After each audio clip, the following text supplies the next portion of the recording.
I've been on my own for long enough. Maybe you can show me how to love. Maybe I'm going through withdrawals. You don't even have to do too much. You can turn me on with just a touch, baby. I look around, the city's cold and empty. No one's around to judge me. I can't see clearly when you're gone. I said, I'm blinded by the lights. No, I can't sleep until I feel your touch. I said, I'm drowning in the night. We don't like this. You're the one I trust. Hey, hey, hey.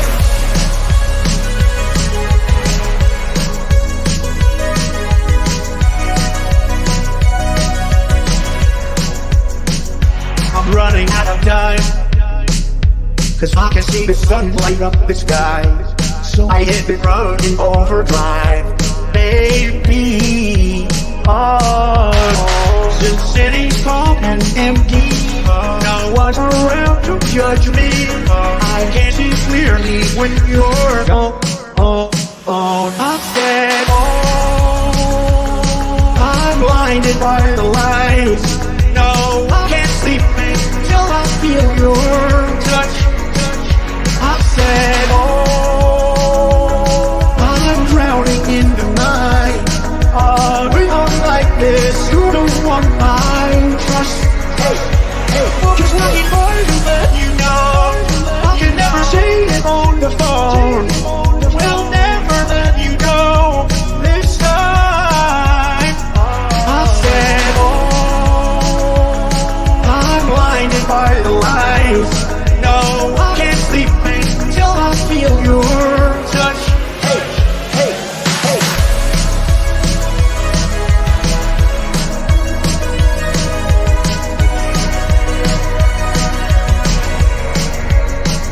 I said,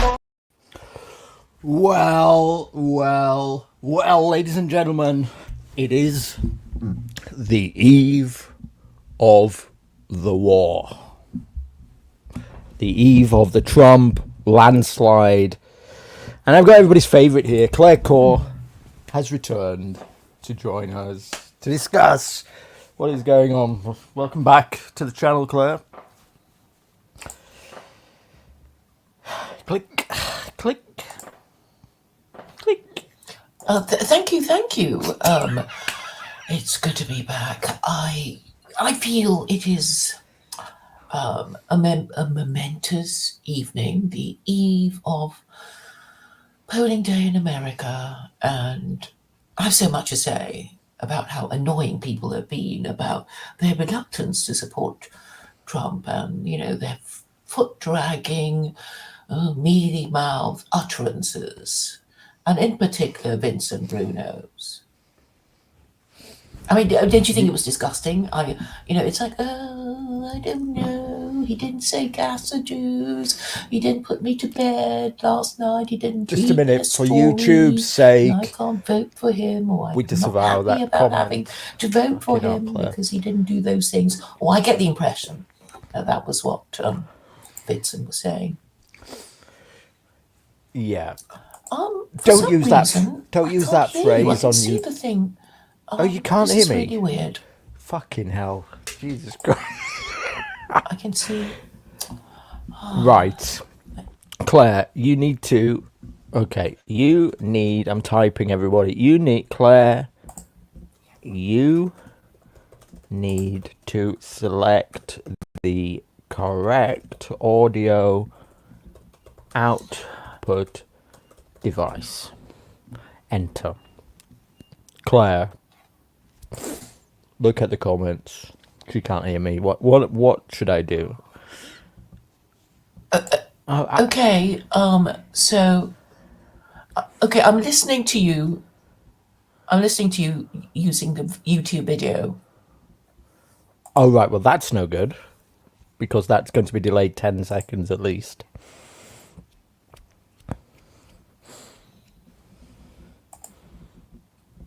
We wait for the satellite delay, everybody. Yeah. So I don't know what I'm expected to do now. Okay, so do you want to Sorry. close all windows and leave and come back? Try that.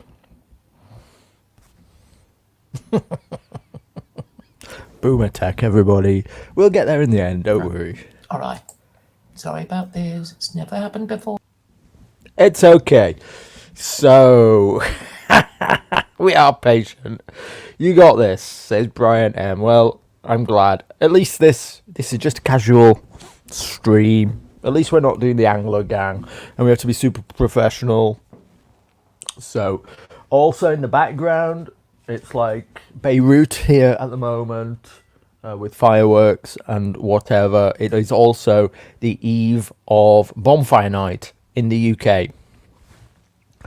So, where we have the God-given right here.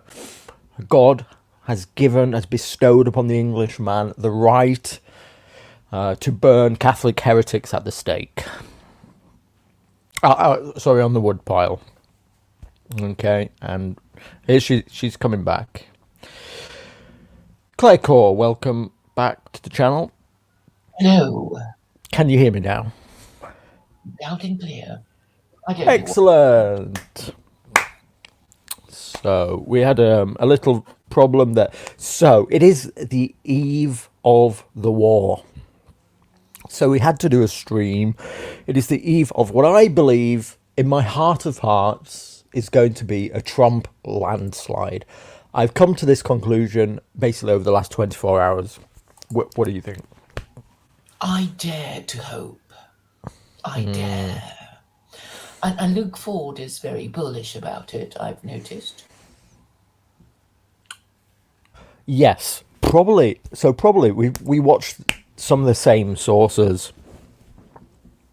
We probably watched some of the same sources, actually. Shall we just let's take a quick look at like the latest thing. Hey, why not just do some a normal thing here? So this is like basically where Luke gets his info. These guys, which is Mark Halperin, who does this show. It's called Two Way, and he has like Sean Spicer on. And so these guys are like outside the mainstream. These are like mainstream media adjacent people. These are like the guys, I think, who ended up doing like their own thing. I know, post-pandemic or whatever. What you have now is tons of senior Democrats are in the states. They're door knocking. Like people who've run presidential campaigns are literally going to Michigan and Pennsylvania and door knocking. And those people are honest with me because they're worried, and they're not in the business of like Wilmington is. They're really worried. Okay, they may be wrong. They may be wrongly worried. The Pennsylvania numbers, when they come out today, if she's below 400,000 vote lead compared to Biden's lead in 2020, it's going to be problematic for her. What is the biggest indication that we've seen that the early vote is a problem for her? It's Jim Messina talking to Jen Psaki. Jim Messina, if you go watch his cable TV appearances, he has been, first for Biden and then for Harris, the most boosterish person about them. Just rose-colored. Everything that's going on with Biden and Harris is fantastic. Here he is with Jen Psaki talking about the early vote. Please play 103. Okay, what's their biggest concern right now if you're the Harris team? Well, look, I think it's a couple things. The early vote numbers are a little scary, and you and I have been texting back and forth. Republicans didn't do what they did last time. Last time Trump said don't early vote, and so they didn't. Republicans do have an advantage in early vote numbers. When the early vote come in, it's going to look a little bit different than 2020. And Okay, so that's the top and bottom of it. We don't need to watch much more of this normie shit. But the top and bottom of it is the early vote number. Purple lips. Isn't he weird? He's such a weird color white person. Yeah, this guy. He looks like he's on the verge of a heart attack. If you end up with like blue lips and that, you're going to have a heart attack soon. But anyway, just to summarize this normie content here, then this basically they're saying the early vote numbers are in, and Trump voters have outvoted whatever Democrat voters. So this is a sign, and these are Democrat guys who are saying it's looking scary, and the word like underground, the vibes that are coming in from apparently from like the Democratic party insiders and that are that they're quietly briefing Kamala Harris to expect like a serious loss tomorrow. Oh, please, please let that happen. So we're on the eve of another Trump victory, is my prediction. This is where I am. Somebody says, is Scrump Monkey doing a live stream? Even listening to a trap is better than listening to Claire. Trap? That's terrible. That's terrible. Scrump Monkey and his tranny wife, Evelyn. Trap means tranny. Okay. Yeah. Yeah, so, Have you heard from Jay? I have not heard from Jay. Have you? I'm still angry with him. And his stupid predictions. Like, carry on. When did you last hear from Jay? It was quite a while back, but it's like he was doing it again. Oh, he lost that debate. That means he's going to lose the election. It's like, no, people don't change their minds about which presidential candidate to support because of a stupid debate. Nobody ever changes their minds. So, well, I'm not sure about this, to be honest. Actually, I mean, on that two-way show that we were just watching, this thing here, where they actually get like loads of normies to come on, and they talk to them, and some of these people have the most insane reasons for voting. Like why they're picking a particular candidate. It really, really frustrates me. Like some guy's reason was because Trump was rude about that General Milley or somebody. I'm like, why would you even care about that? And why would it make you change your mind about a candidate? Just because, you know what I'm trying to say? People have some really like irrational reasons for why they suddenly flip their vote. Yeah, I know. I'm not a Democrat. Under secular Quranism, people would just be living in a one-party state, but with representatives representing their group, be they bachelors or married parents and spinsters, etc. And there would be voting, but not in this way, in this crazy way, when you have to listen to dumb people giving you their dumb reasons why they're not voting correctly, in my opinion. Yeah, well, I mean, for me, I've already explained, I believe that we have to see part 2 of this movie. I have concerns about Trump and what he's going to do.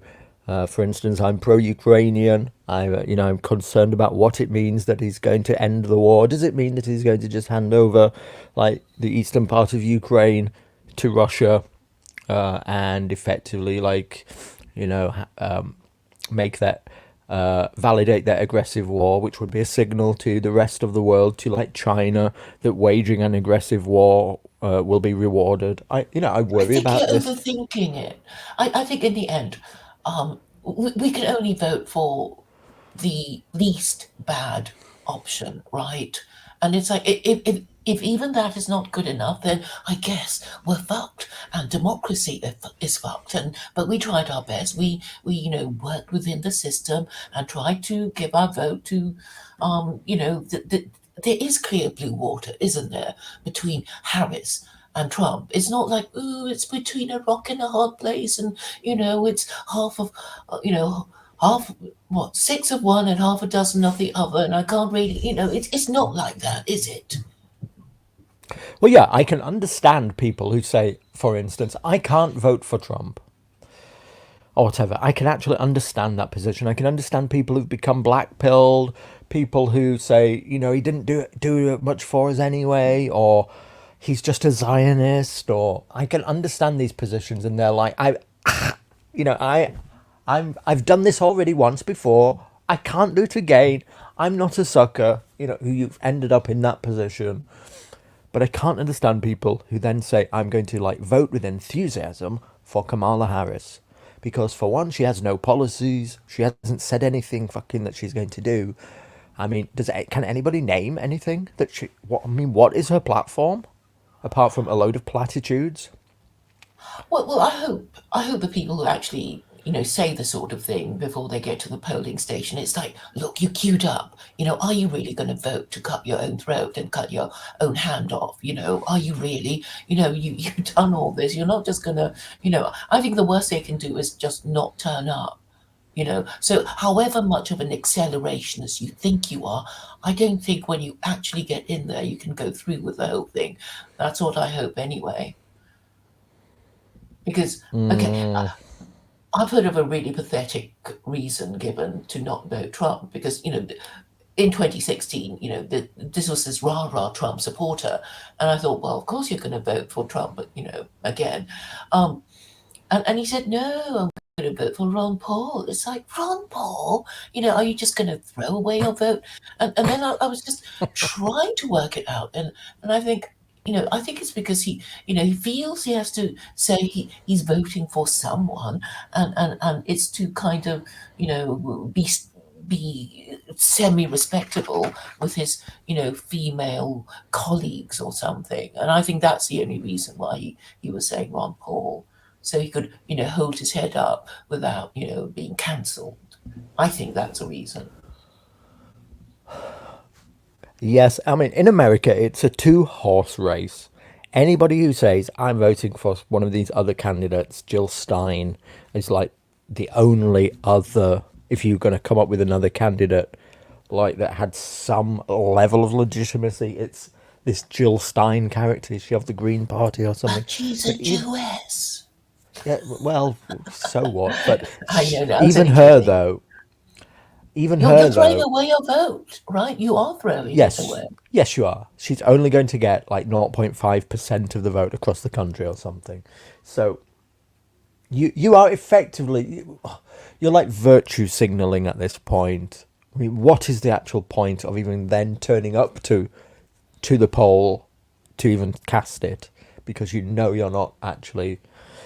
playing the game, and the game is a two-horse race. Yeah, I mean, I hope I'm right because, in our elections on the 4th of July, I actually considered spoiling my ballot paper. And in the end, I said, I just can't be fucked to do it. I just can't. So I didn't turn up. And I'm hoping that those who were thinking of, being accelerationists and voting for Kamala just decided I can't be asked to turn up. And that would be good for Trump, too. That's what I hope. Yeah, to be impartial about this analysis or whatever you want to call it. Apparently, the women have turned out more than men currently. So men need to turn out on the day tomorrow in large numbers. Otherwise, I think Trump is fucked, and it could all backfire. The opposite of a Trump landslide could happen because women in general, are lib shits. They vote for the Democratic Party in wild numbers. So men have not particularly turned out early to vote. Well, I think, yeah, I mean, they won't be complacent. So that's a good thing. And I basically, spent all this time kind of nagging Americans, like, you have to vote for Trump. You have to. Why can't you? You better do it. So anyway, I think I've done my bit. Shall we take a look at some Harris voters here? I've been following these kids on oh my god, on TikTok and on Twitter. These are the most insufferable guys I've ever seen in my life. Try not to cringe to. Try not to break a tooth. Put in your mouth guards, everybody. You voted? You voted for Kamala Harris. I love you so much. Can I ask you a question? Just really quickly while we walk. Why Kamala Harris? Just quickly. I'm sorry. Women's rights, That's right. economy. Has Qualified, overly qualified. That's right. Honest. Honest, rational. Abortion. I love it. Serious candidate. Serious candidate. I love it. And thank you. That's right. Yeah, I've seen you at the Beautiful. rallies. Hey, you've seen me at the rallies. Violence. Yes. Hey, I love you guys. And thank you for getting out there to vote. We got this. Couple more days until it's Madam President. The energy out here is crazy. We got this. Let's go. Oh my god. Wow. Wow. These guys are something spur else. us on into getting the Trump vote up. Just hearing them is so Yeah. I galvanizing. asked earlier on a tweet, are these guys actually working for Trump? Because I find these videos so radicalizing. So here's another one. Here's another one. Again, mouth guards in, everybody. Don't break a tooth. The 302 is it like a, what is that? It kind of looks like a pogo stick. Tell us about this. A pogo stick? A pogo stick. That is an IUD. Oh. And this is why women need to be the ones deciding what to do with women's bodies. She's right. She's right. Yeah. Good call. Yeah. Oh my god. These guys are so cringe. Anyway. Young and stupid, female and empty-headed. Or just so rich that you can't be bothered about these things. I think wealthy people are just sort of doing their, what are these people on about? These, basket of deplorables. Yeah, let's take another quick look at another one. I just really want to frustrate everybody. Mouth guards and everyone. So Donald Trump has been convicted of 34 felonies. He was held civilly liable for the violent sexual abuse of a woman, and he called for the termination of articles found within the Constitution. Does this mean that Donald Trump is a threat to our country? I believe they have weaponized him so much, and I really believe that it was an unfair trial. If you think that he's a bad person, I can't. That's your belief. You think the court that held him liable for sexual abuse, that was weaponization of the DOJ? It was a very liberal judge. So do you know what her name was? I do not. Do you know one piece of evidence that she submitted to the court that the jury used to hold Trump liable for her sexual abuse? No, I do not know. So if you don't know her name and you don't know any of the evidence she submitted to the court that the jury used to hold Trump liable for sexually abusing her, how do you know that the court was weaponized against her? Well, I know, I don't know exact names or anything. Like, you do got me there, I will say that. So then how do you know that the court was weaponized against her? Because what this sounds like to me is just conspiratorial nonsense for you to justify voting for a sexual abuser when in your last statement you said if an undocumented migrant engaged in those same actions, they'd be a threat to our country. But all of a sudden, if Trump's doing it, you deny. Anyway, oh my god, these guys. Twinks for Kamala. The reasons are incoherent, but I think all this has sort of made it really clear, what this is all about. It's not about Jews. It's about men and women, I think. I suppose there's something to that, obviously, but go on, expand upon that. Well, I know Trump, practically said, if I don't win, you Jews are going to get the blame. But I think, there was a meta message to that, because I think recently somebody said, I think it was Musk who said that if I think it was one of his tweets today, I think he said that, that if he doesn't win, it's because of the women. And the was it you who showed me this video about this Chinese woman who was telling Kamala to fuck off? I don't. Maybe it was somebody else, but it was quite interesting because she was really, really angry and passionate about supporting Trump. No, I don't think that was me. Wow, but wow. I forgot I was monetized. Holy shit. Well done, you. Had to start doing streams again. I completely forgot I was monetized on this channel. Thank you to Brian M, who says, Leather Apron Club, who's the guy who... Leather Apron Club is the guy who did that those videos, like, look how many Jews are on Joe Rogan's show.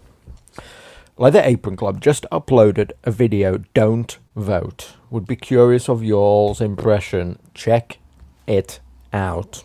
Who's the Leather Apron Club? He's the guy who did the video saying, look how many Jews are on Joe... Look at the percentage of guests, of Joe Rogan's guests who are Jewish.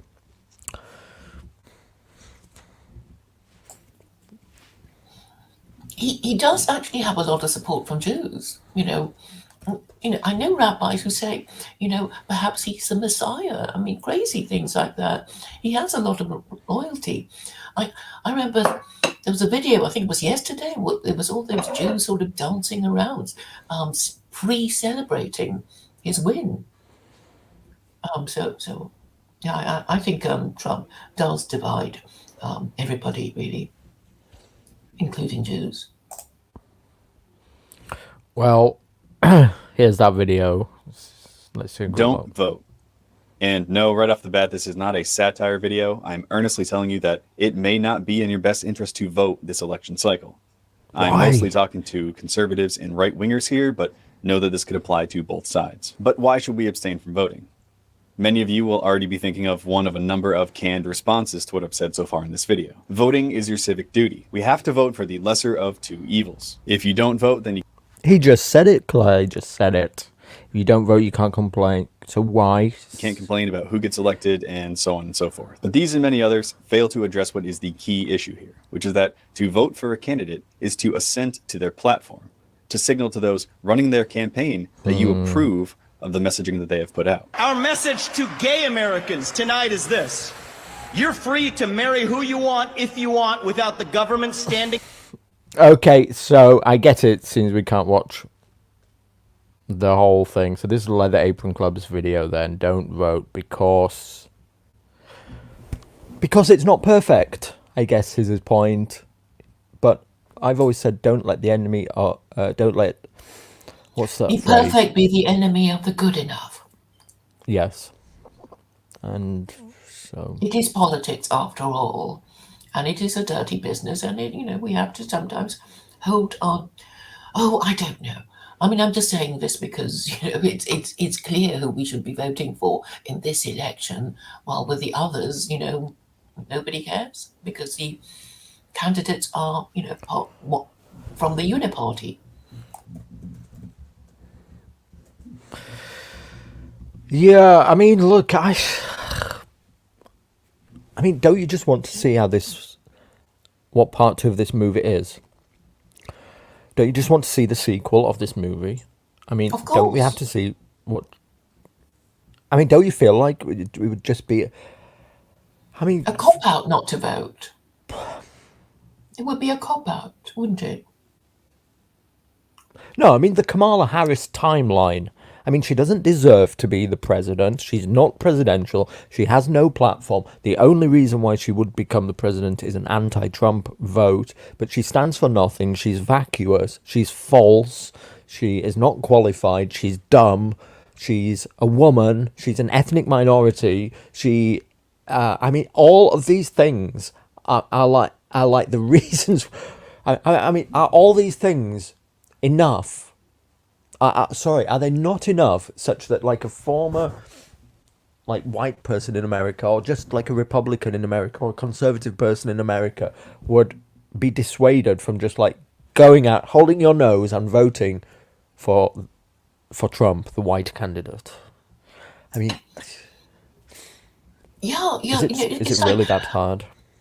I really think, the rest of the West should look at the British. It's sort of like, it's Keir Starmer, or it could be this Nigerian woman next time, I mean, it's just so pathetic. After they've just had this, Hindu prime minister who was obviously not meant to be there for very long. It's like, okay, if they're particularly brilliant, it doesn't matter what race, or sex they are, but they're not. They're just, one of, they are a queue of mediocrities. Who are? Well, like Liz Truss, people, Rishi Sunak, people like that. It's like, okay, if you're so brilliant and minority, yes, you deserve to rule, but not if you're just a mediocre minority. And they're obviously mediocrities, and it's sort of like, they're obviously chosen because they're just a bit stupid and corrupt, and a lot corrupt, I should say. Well, I actually quite liked Liz Truss. I mean, I'm an unapologetic. I quite liked her. She's autistic. She tried, I think, to do the right thing as she saw it. The party wanted her. The elites did not. She was effectively, removed in a coup. She was attempted to do, return to, return to Margaret Thatcher or something. Margaret Thatcher light is all she was trying to do, and there was effectively a coup, against her. The financial elites conspired to oust her basically, and installed Rishi Sunak with what's his face as Chancellor. So I quite liked Liz Truss's autistic,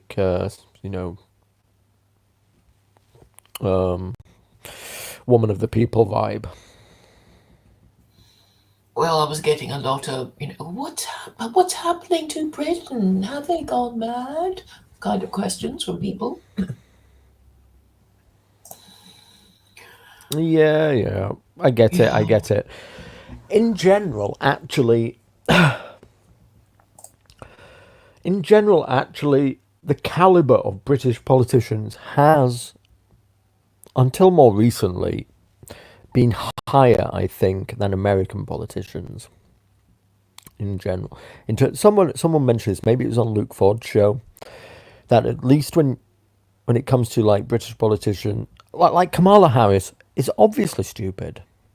She's obviously not super high IQ. She's obviously a DEI hire, effectively. This is how she has got there. It's not just a meme.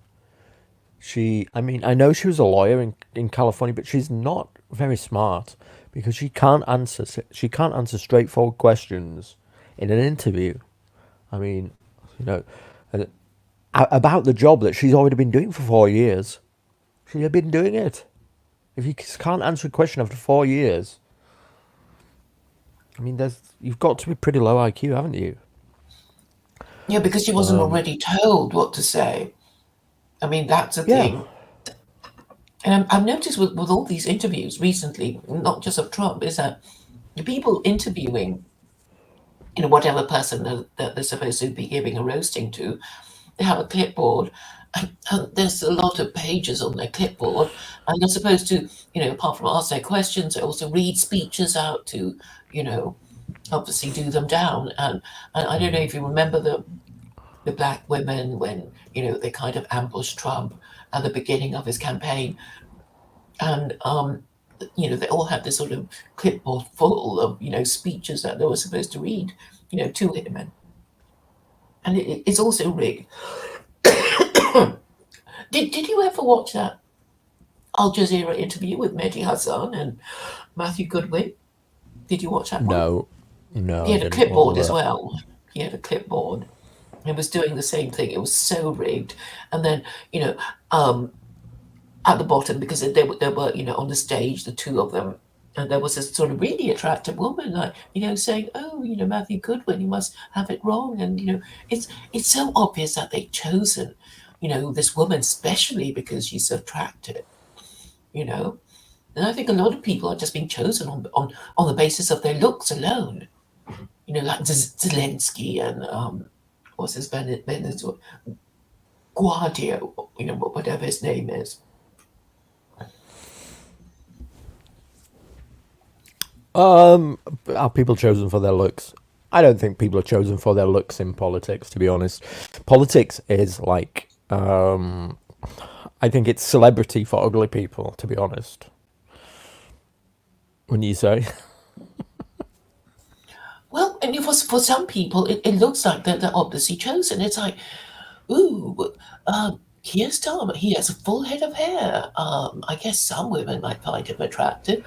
And New Labour, yeah, I mean, Gordon Brown was attractive. Keir Starmer, sorry, not Keir, Tony Blair, Bambi as he was then called, and then the really unattractive Tories like Ken Clarke and John Redwood. I mean, it's like there's no comparison. And John Major, who Spitting Image basically said he tucked his shirt into his Y fronts, so we can have a good laugh at him. Well, John Major was pre-internet age. That was the age of where you could have a boring person as a politician. They didn't have to be media savvy. Now you have to have a different kind of caliber of politician. You have to be media savvy. You have to have a certain kind of charisma. You can't just have a boring manager. This is why Keir Starmer really is like, I don't know, so unfit for the job, because he is like a communist. He's like a robot, a communist bureaucrat. His dead eyes. I think he's been groomed for decades. So I remember when Labour was going through its, leadership elections, and a few people, when I joined the Labour Party to vote for Corbyn, Keir Starmer was around, and people said, "Oh, you should throw your hat in the ring," and he would say, "No." It's like, I haven't been given instructions yet to do that. I mean, that was the implication, and I still remember thinking that at the time. Did you say you joined the Labour Party to vote for Corbyn? In order to vote for Corbyn, because when I read that he had said, time to leave the EU and NATO, I went, I have to vote for this man. I have to join the Labour Party to vote for this man. And was that when it was reduced to £2 or something, so it was cheap? Something like that. Yeah, and I attend to the meetings and stuff. But I mean, Corbyn is basically a mediocrity. He doesn't enjoy the cut and thrust of interviews, and he gets angry and he shouts at people. So, I guess he hasn't got the caliber to do it. And he's a retard. Yeah, I mean, Corbyn is a turd worldist. Doesn't he come from a heavy Islamic area of London? Isn't it? Isn't that why? Islington, I think. I don't know, but I mean, obviously a lot of, Labour does have a significant, number of Muslim voters. But I think, on principle alone, you think, well, there's nothing in it for us in NATO or the EU. And basically, there is a kind of similarity between the far right and the far left. Because, it's like, we just want to do our, far left commie thing, please leave us alone. And we're not interested in neocon stuff. And basically the posh ones will be neocon politicians. And it's only the, slightly stupid, not so well-educated ones who will have a bit of principle, but who get, crushed basically by the media machine. Yeah, unfortunately, far left and far right politics tend to become pawns of foreign powers. This is like the kind of line that I've come to accept in later life. I think I feel like I don't know, dissident movements of any kind can end up being, well, what am I trying to say? I constantly come back to that thing that Colin Liddell once said. I know you hate Colin Liddell, but Colin Liddell once said how, like, the real challenge for the dissident is to criticize his own government whilst not being a pawn, a tool for a foreign power. And that this is a really fine balancing act that you have to wield, because otherwise you are just doing effectively your enemy's work for them. And I feel like this is the role that many people in dissident politics, particularly on the far right, fall into. Like, for instance, Nick Fuentes, who has, I don't know, for want of just being super contrarian or whatever his purpose is, has just been giving shit advice and on the shit side of every fucking angle of everything for like the last at least 6 months, maybe even longer. Anyway, what do you think about that? You're just going to get accused of all kinds of things when you support particular positions. I mean, the name calling has always been used to, lower you in status and for people to say, don't listen to him. He hates you. He hates, whatever. But people do it instinctively. But it's not just the name calling. What I'm talking about is a very real phenomenon of that you can fall into. Like my thesis would be that people on the dissident right who fall into like claiming that Russia is like on, our real saviors or something. Forget the Ukraine war, but like that Russia is Tradden based. We should wish, even like Stephen Broughton on Twitter, who like said to my face, that if Russia invaded the UK, he'd help them or something. I'm like, what, dude? I mean, for real? I mean, when you're that far gone. I don't think people are fundamentally, if people think that a foreign country is going to give them better government, they'll vote for them. You may find this surprising and horrifying, but all these people who are happy to remain in the EU, they all say, we vote to be under a foreign organization telling our government what to do. So, lots of, people who want to return to, what's the word now? There is this movement, right? The sort of leave, remain, and what's the other one?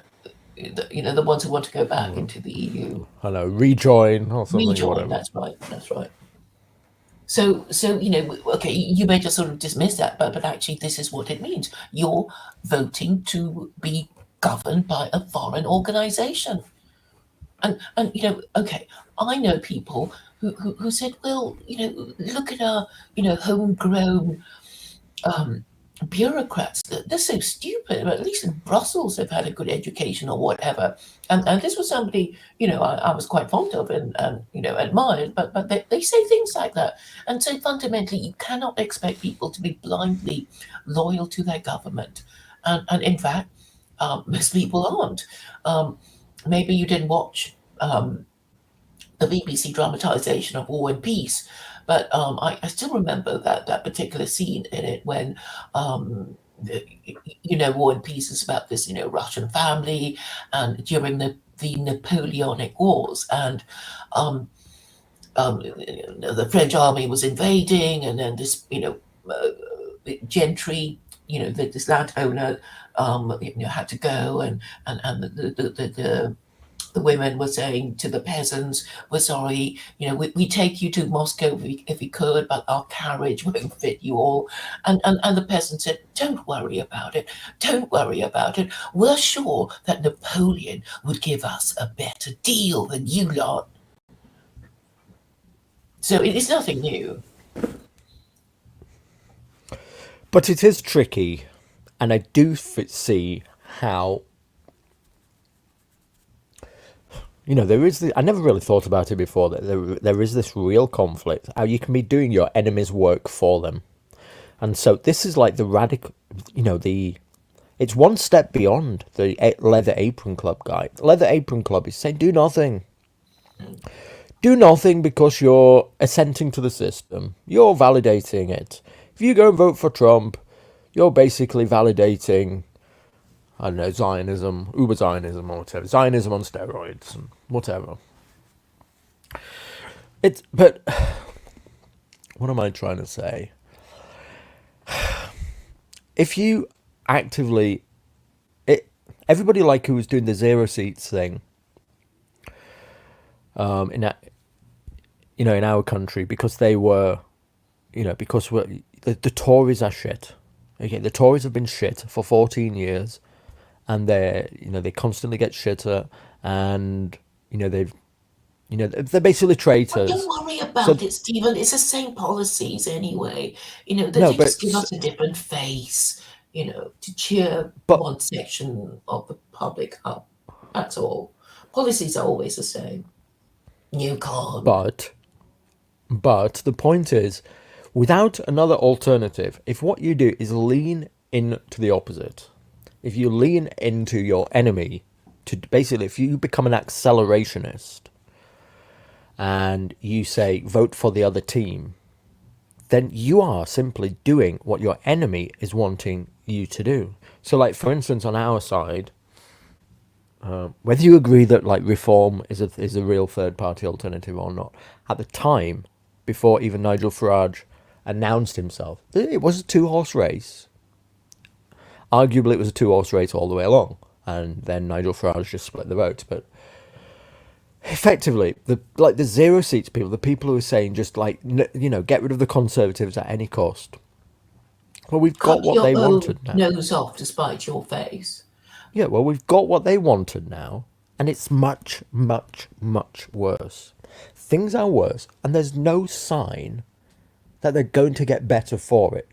So effectively, all you do is you support your enemy, because your enemy wanted this too.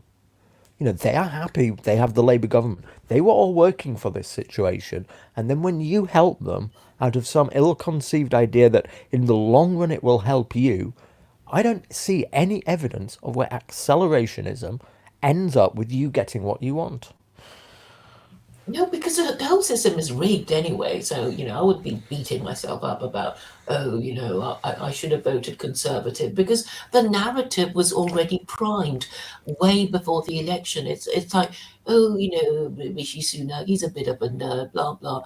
And then, Keir Starmer used to be the Director of Public Prosecutions with a long history of, reversing the burden of proof and rape accusations. The ladies will like him. He's got a full head of hair.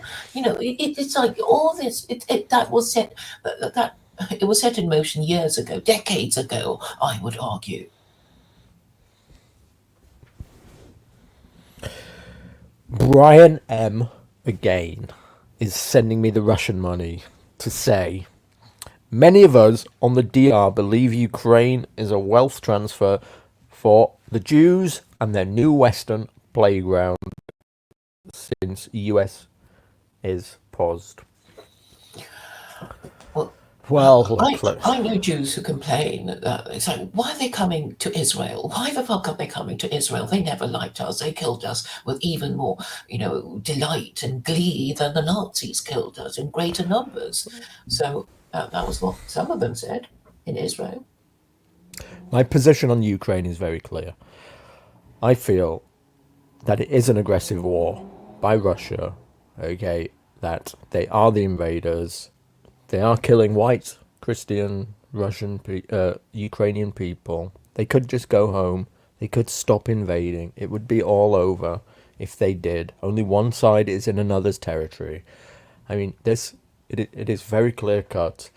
If they could have taken the whole of Ukraine, they would. So the argument that they just want the east of Ukraine up to the Dnieper River is incorrect. They tried to bum rush Kiev and take it in 3 days. It failed. It's been an absolute disaster, both for Russia and for Ukraine. If anybody's telling you, if you believe that, whatever, it's the conspiracy, the Jews are behind it or whatever, I just don't see any evidence of this. And whilst I appreciate your super chat, I just don't see any evidence of this whatsoever. Somebody who actually does good work on this, in my opinion, is Martinez perspective. You know, Brandon Martinez. I actually like he's a a lot of his. neocon, all right. I know that's where you're getting it from. I actually like a lot of his. I actually like a lot of his assessments of the situation, to be honest. Anyway, Well, I know somebody who kind of is influenced by him, but you know, I who's guess I that? can't talk you out of it because you painted yourself into a corner over Ukraine, and you're. It's my honest belief. It's my honest belief. It's not popular on the DR. If I wanted to be popular on the DR, I would just go rah rah Russia. I think I alienated half my own audience. Well, So you know, when you think of all the, you know, white eggs who are being sacrificed now by sending female soldiers into the front line, that should give you pause. But I know you're set. what's wrong with 29 people watching? Bri Ben. What's wrong with Pretty that? good. It's pretty We're good. happy to do our little stream over here. I don't use this channel very often. Not many people are expecting a stream here. It says 31.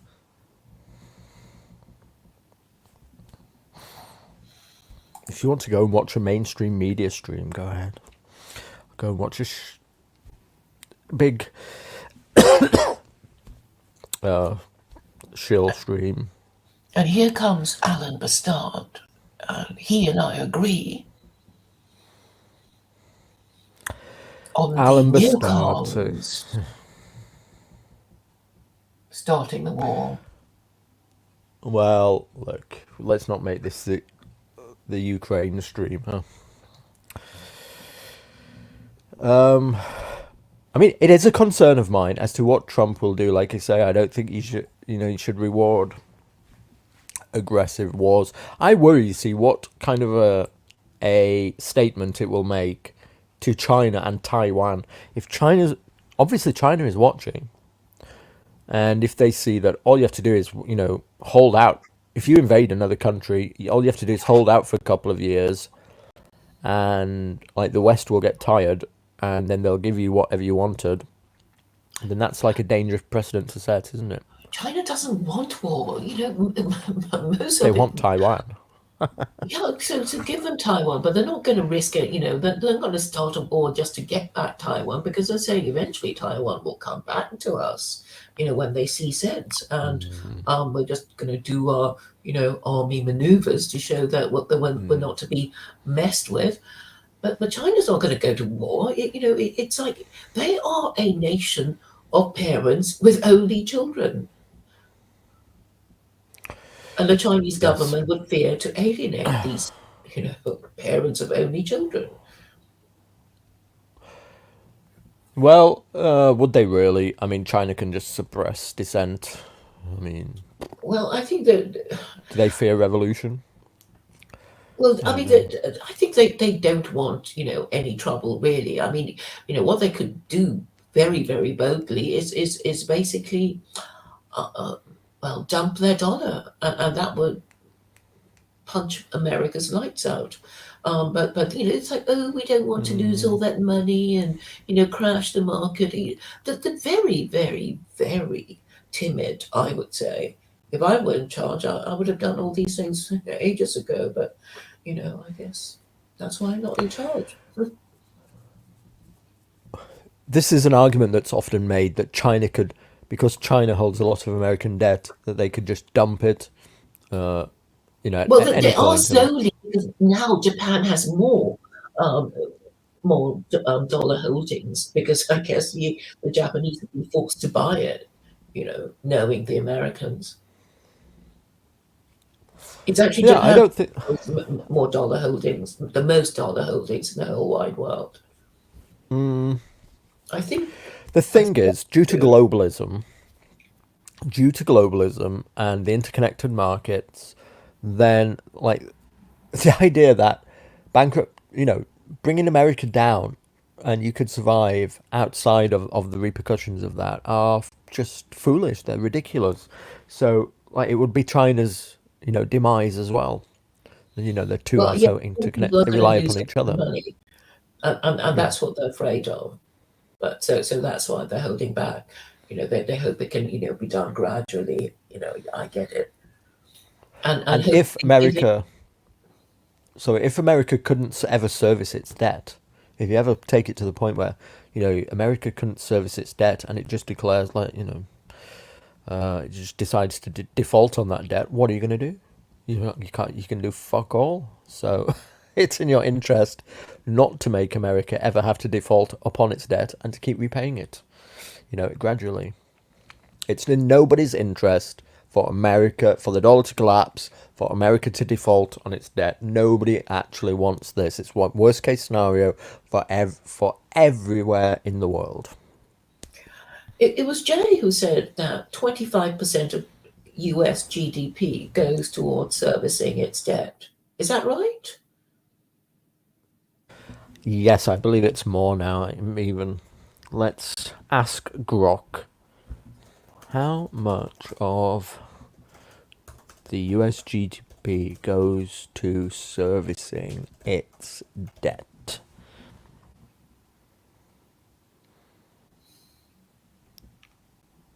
Oh no, it's not that. It's not that high. Apparently, according to Grok, it's 3%.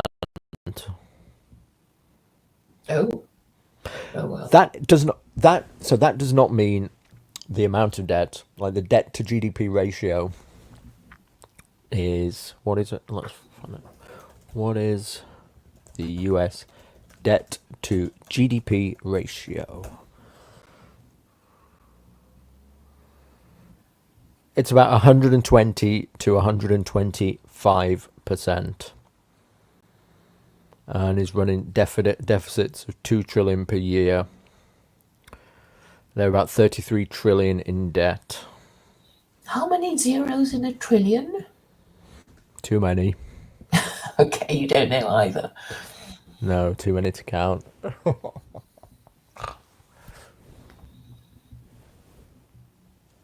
Well, this is why Elon Musk, is going to have a good position under the Trump landslide government to run the Department of Government Efficiency, the Department of Government, saving money. Mm-hmm. Because lots of money can be saved. I mean, somebody was saying that, just the cost of illegal immigrants per year is so high in America, something like $150 billion. And there was this argument being made that it would cost $88 billion to deport everybody. And so they were saying, you shouldn't do that. It's going to cost $88 billion to deport illegals. But they should reintroduce slavery and make them slaves. On this monetized stream, we will disavow slavery. Thank you very much. It's not forbidden in either the Bible or the Quran. But probably YouTube's terms of service it is. Thank you very much. We don't enslave anybody. Thanks very much.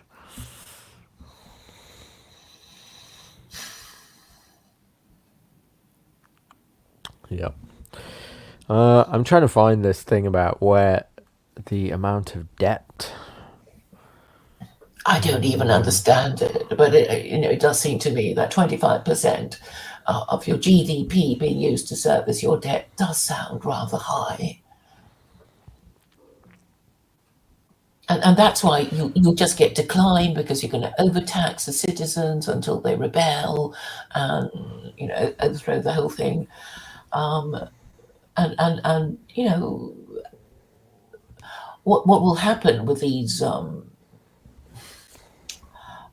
big companies is that they have a monopoly situation, and they will abuse their monopoly situation and actually prevent the what was it, the mom and pop store from it will discourage private enterprise and local shops. And force everybody to buy from Amazon and the big supermarkets, and they will exploit their monopoly position. and stifle free enterprise. And that is a sad thing. And the thing is, a lot of people don't get it. They think, wow, we've got a big Tesco come to town. Isn't that wonderful? Costco, all that. And it's like, yeah, eventually you will see the disadvantage of not having lots of local independent businesses. So this was on Telegram where I found it. Thule-Tide shared this. A new report from an immigration rights research and policy firm estimates that to deport even 1 million undocumented immigrants a year would cost over $88 billion annually, for a total of $967.9 billion over more than 10 years. But the migrant crisis itself costs $150 billion per year, apparently.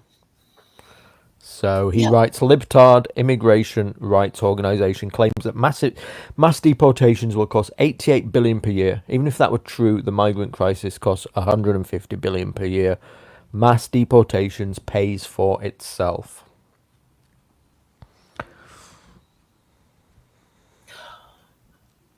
How does it work, these mass deportations? I suppose you can contact a human trafficker. I guess they know how to do it, except that it'd be a bit harder getting them out because they'll be struggling or something. So obviously there are lots. To enslave them. Obviously, we disavow slavery. Thank you very much. But illegal people who are in the country illegally obviously have illegal status. They shouldn't be there. So they are open to arrest, I guess, because they have broken laws. And therefore, as soon as you become aware of them, you can arrest them and deport them if you have the will to do it. Well, I haven't seen them actually doing it anywhere. I mean, has it ever happened? I mean, I can only think of Uganda when they had a pogrom, but basically they were given you have to sell up and then you have to go. Said Idi Amin, but I mean I don't know of any other instance of this being done. All it takes really is the will to do it.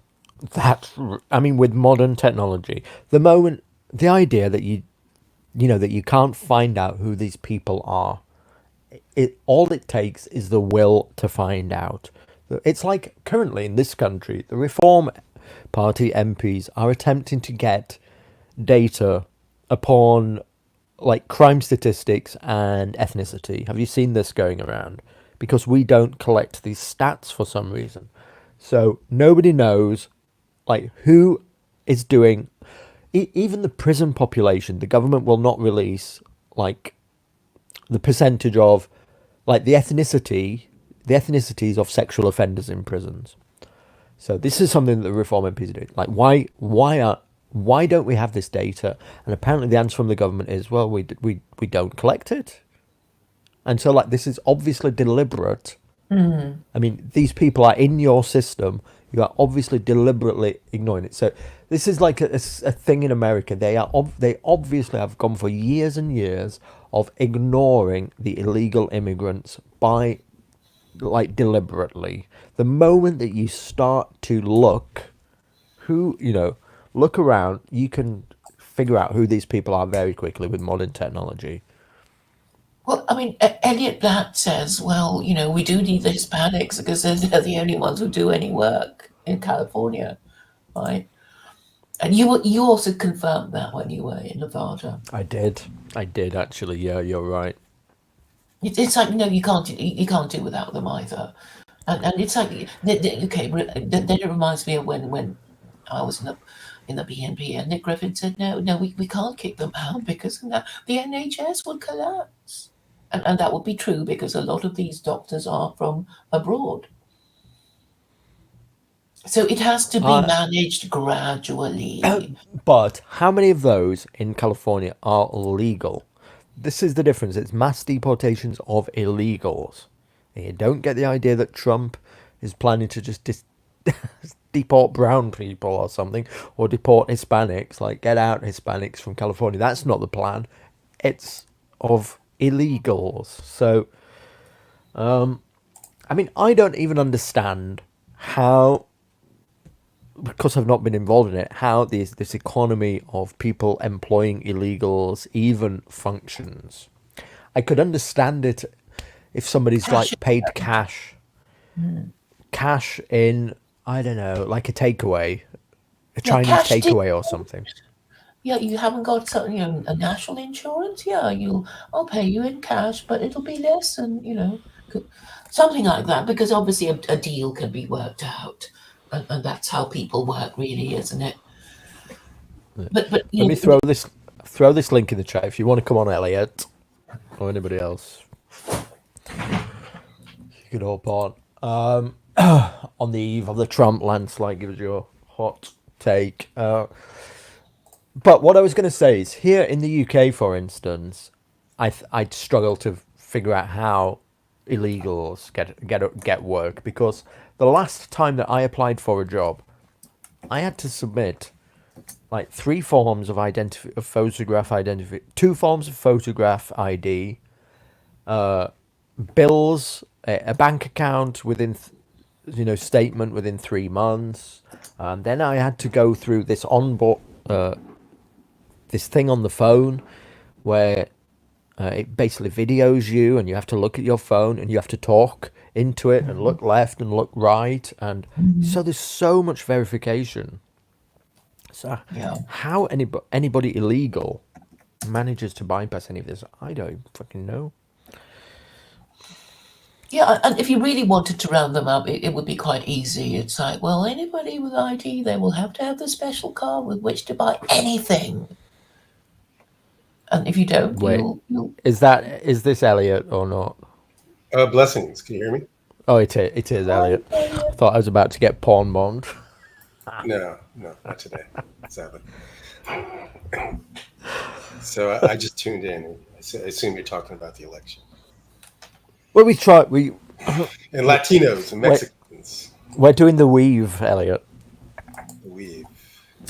The weave. How are you feeling about the Trump win, Elliott? The consensus seems to be that Trump will win handily and that we'll know early, which is the thing that I care most about, because I'm really not another 2 months of drama. I don't want to say that I'm giddy. I'm more than cautiously optimistic. Luke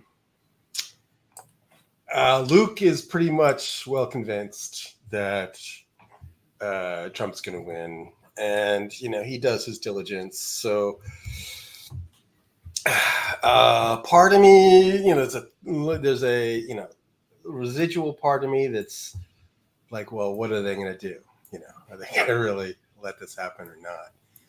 And I think he'll win. I think at some level, I think they want him to win. I think just because of the ingredients that are going on in the economy right now, he probably makes the most sense for the elites.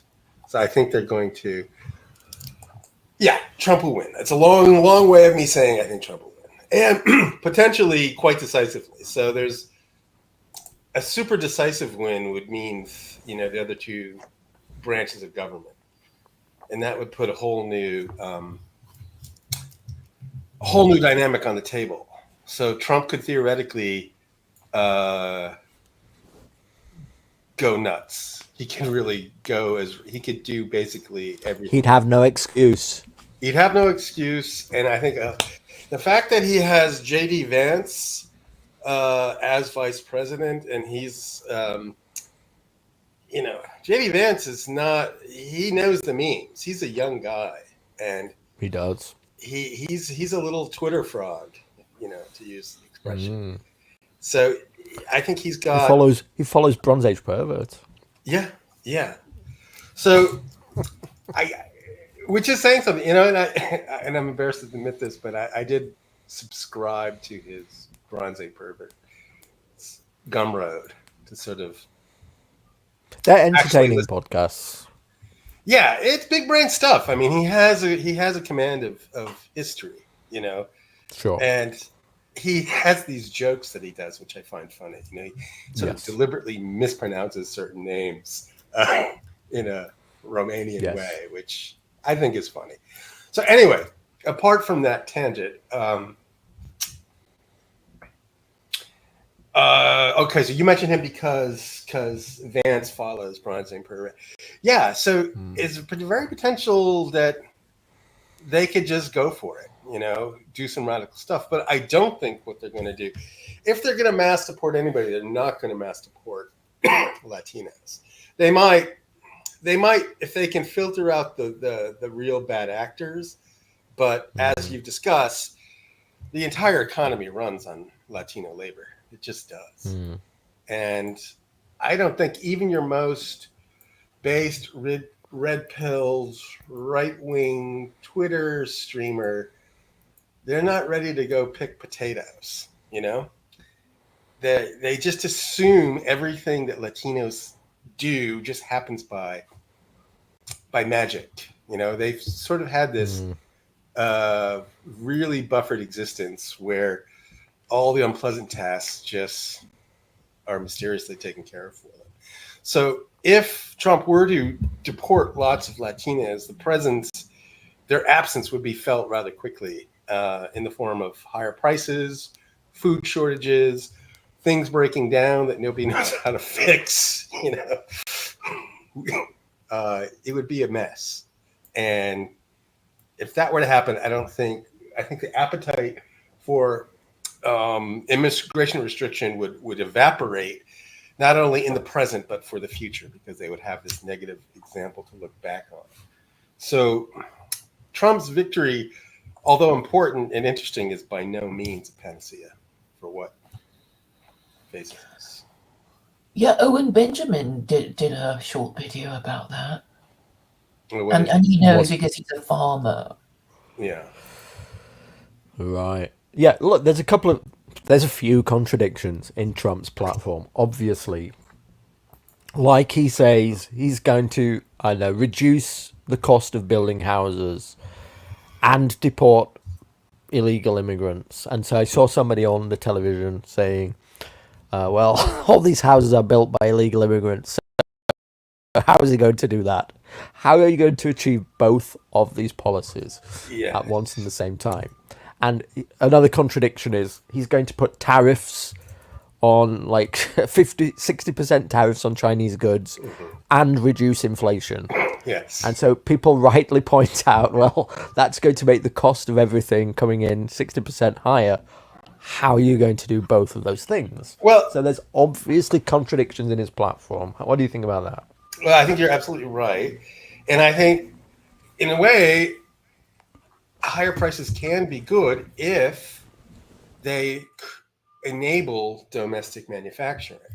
So the reason why we can't have domestic manufacturing is because there's just so much cheap shit flooding the country from China. So I think Trump's idea, and it's one that I would support, but there would be a really painful transition period where factories would have to be fired up and local people would have to be put to work. So,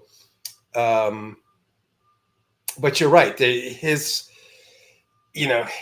Trump does get away with a lot of stuff on the strength of his sort of entertaining personality. But yes, there are a lot of inherent contradictions.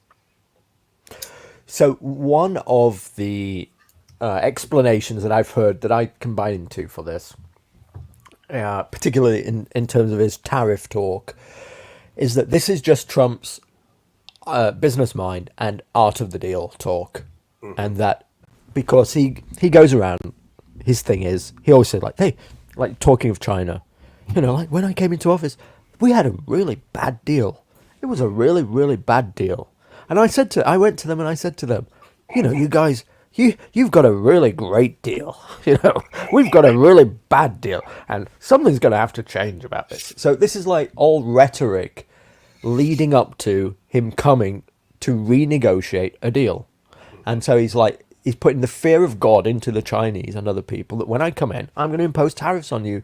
No ifs, no buts. So they're like panicking so that when they come to the table, he can renegotiate the deal in, fairer for America.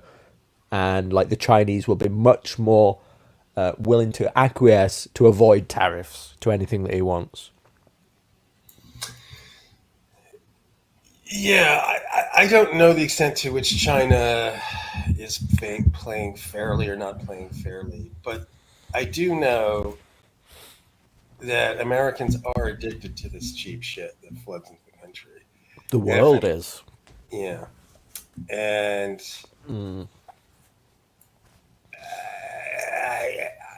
I don't think your average person is intelligent enough to say, we need stuff. I'm willing to pay more to have it made in America. I think less than 10% of people in the country would actually say that to themselves. They might mouth the words, but at the end of the day, when they see something for $10 and something for $1, they're going to pay the $1. And the price difference is literally that vast, So I don't. Yeah. Is Trump bullshitting? Yes, he's totally bullshitting. Is it effective? Yes, it's totally effective. I'm of the opinion that we do have to have a certain crash of a sort to have Americans starting to get serious and start interacting with reality as it is and just pull themselves out of this dream that they've been living in, that they grew up in. Anybody like in their 20s now has just grown up with, video games on demand, really great video games that are thoroughly immersive and they're cheap, and supermarkets that are overflowing with food, and this they've grown up with so much convenience in their life that I don't think they have no, see, at least my generation, we have the appreciation of having been alive before the internet and understand how difficult life was back then, and how... Yeah, I can't even imagine it, I've got to be honest. Yeah, how good and easy things are now compared to then. So that's why it's very difficult for me to be like an angry radical, is because my experience of the internet was something from going from something that was going from having things that are incredible hard to things that be incredible easy. For instance, I used to, when I was growing up, I lived about 2-hour drive from Boston. Boston was the nearest big city, and we used to pile into the car and just drive 2 hours just so that we can go to a quality bookstore and buy books, and like just the act of buying a book was a day's journey. It was an event. Wow. There was no Amazon. There was no, That's Googling crazy. for things. You just went in the bookstore and you looked at one book after another, and hopefully something grabbed your fancy. So people don't realize how manual life was. And like back then, compared to my parents' generation, life was pretty easy for me compared to what I experienced growing up. So, which is all to say that, Trump is great. I think he has the potential for doing something radical, but I think he will break things nonetheless, and the effect of breaking things will have consequences. Anyway. Wait, is this a bot? What the heck does that even mean? I don't think Trump will say the C word, but I do think he will say whisker biscuit. Okay, bro.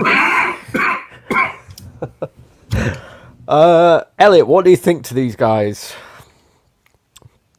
Which guys? Oh, the on the bot? No, they're on the screen right now. White dudes for Harris.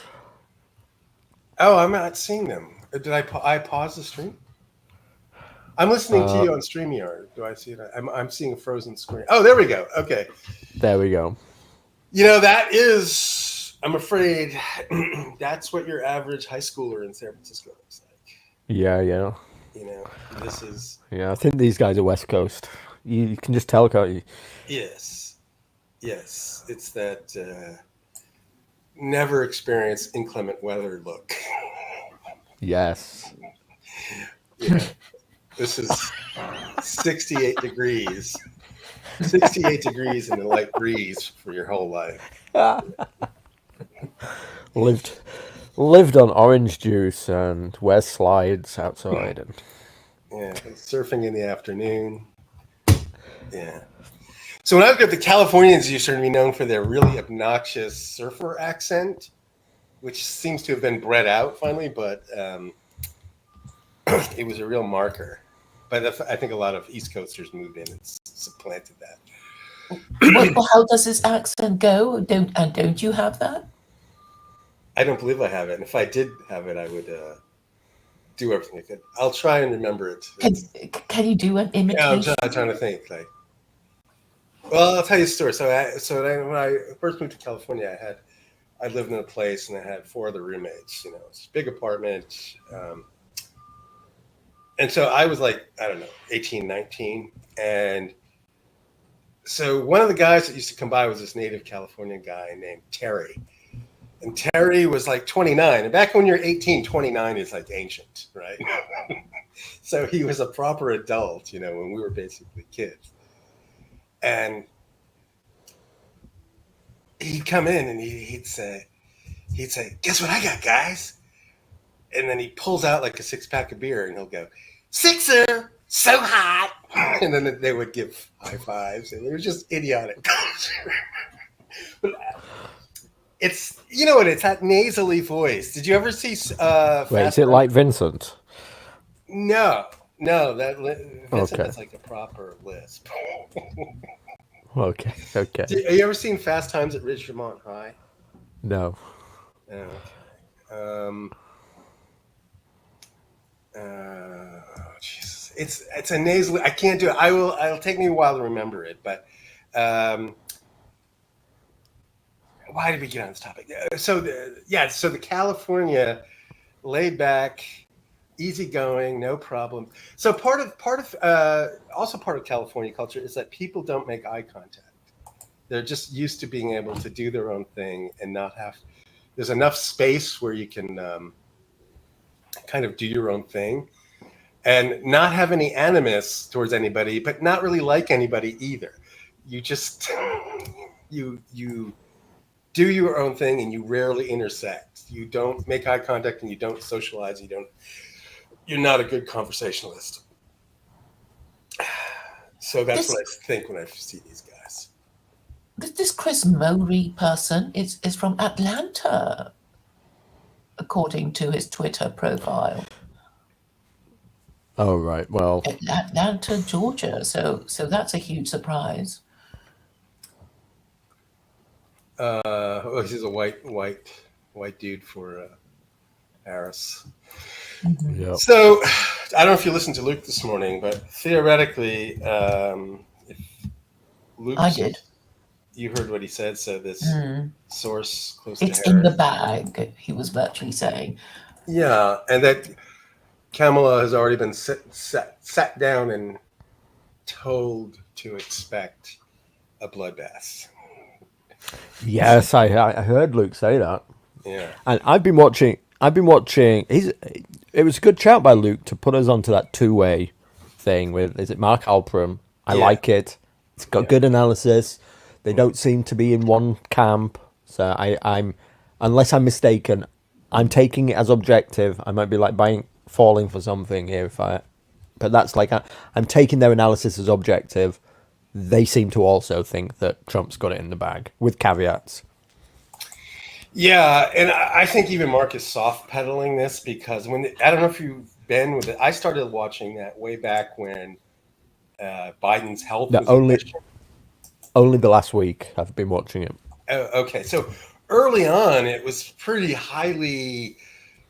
The chat was basically evenly split between Trump and Harris supporters, and then as that show has gone on, it's become just this chat at least has become a total Trump fest. You know, there's the the Kamala supporters seem to be really demoralized, and even the Democrat representative there, that guy Dan, he's all but conceded.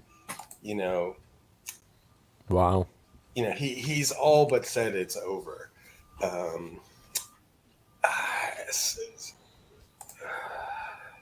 I don't know why I start things. I forget why I start. So, well, I said that they seem to also think that. I take their analysis as objective. I've only been watching it a week. I might be falling for something, and they seem to be being careful to give both sides of the picture. But they both seem that all three of them seem to be convinced that Trump's going to win.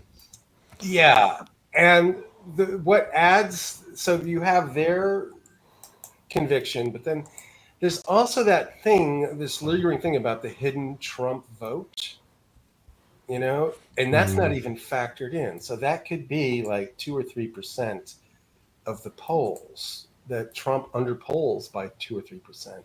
So these states that, they claim are razor thin may not even be that razor thin. They could be just outright victories, and they could put other states in play that were seemingly out of play 2 or 3 months ago, like New Hampshire and Virginia. And so I think we'll know pretty quickly. It's like how Virginia and New Hampshire do. So even if Trump loses Virginia or appears to be losing by a small amount, that means he's winning decisively in all the other true swing states. So, and everyone's calling for, people are calling for knowing early this time, which I think is great. Like, because I'm out here on the West Coast, so 9:30 on the East Coast is 6:30. That's just basically late afternoon. So I could be jubilant. All the swing states are East Coast, though, aren't they? Not necessarily. So Arizona and Nevada are considered swing states, and they are very much in the West. Okay. From Mark Alperen's coverage, they don't seem to think that Nevada or Arizona are even up for grabs, though, do they, at the minute? Well, that's right. They're all convinced. From my understanding, the only swing states that are in contention are Minnesota and possibly Michigan, but there's conflicting opinions. Wisconsin. Yes, but they seem to think Wisconsin, although super close, is going for Trump. But yes, that is one of the closer ones. Interesting, in the polls that were coming out recently for Harris, I noticed that the margin. What I'm trying to get across here is, right, that the way that they can skew polls is with the margin of error. And so recently, in the last week, they've said, look, the polls are now favoring Harris, but it's only within that margin of error. Have you noticed this? So they can then after the fact say, well, it was within our margin of error all along. We didn't lie to you.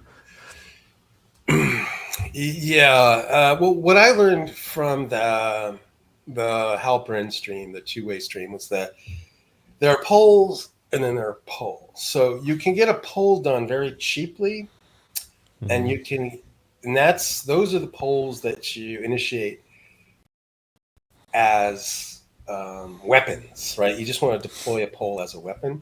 But when you really want to know what the true numbers are, they're what's called private polls.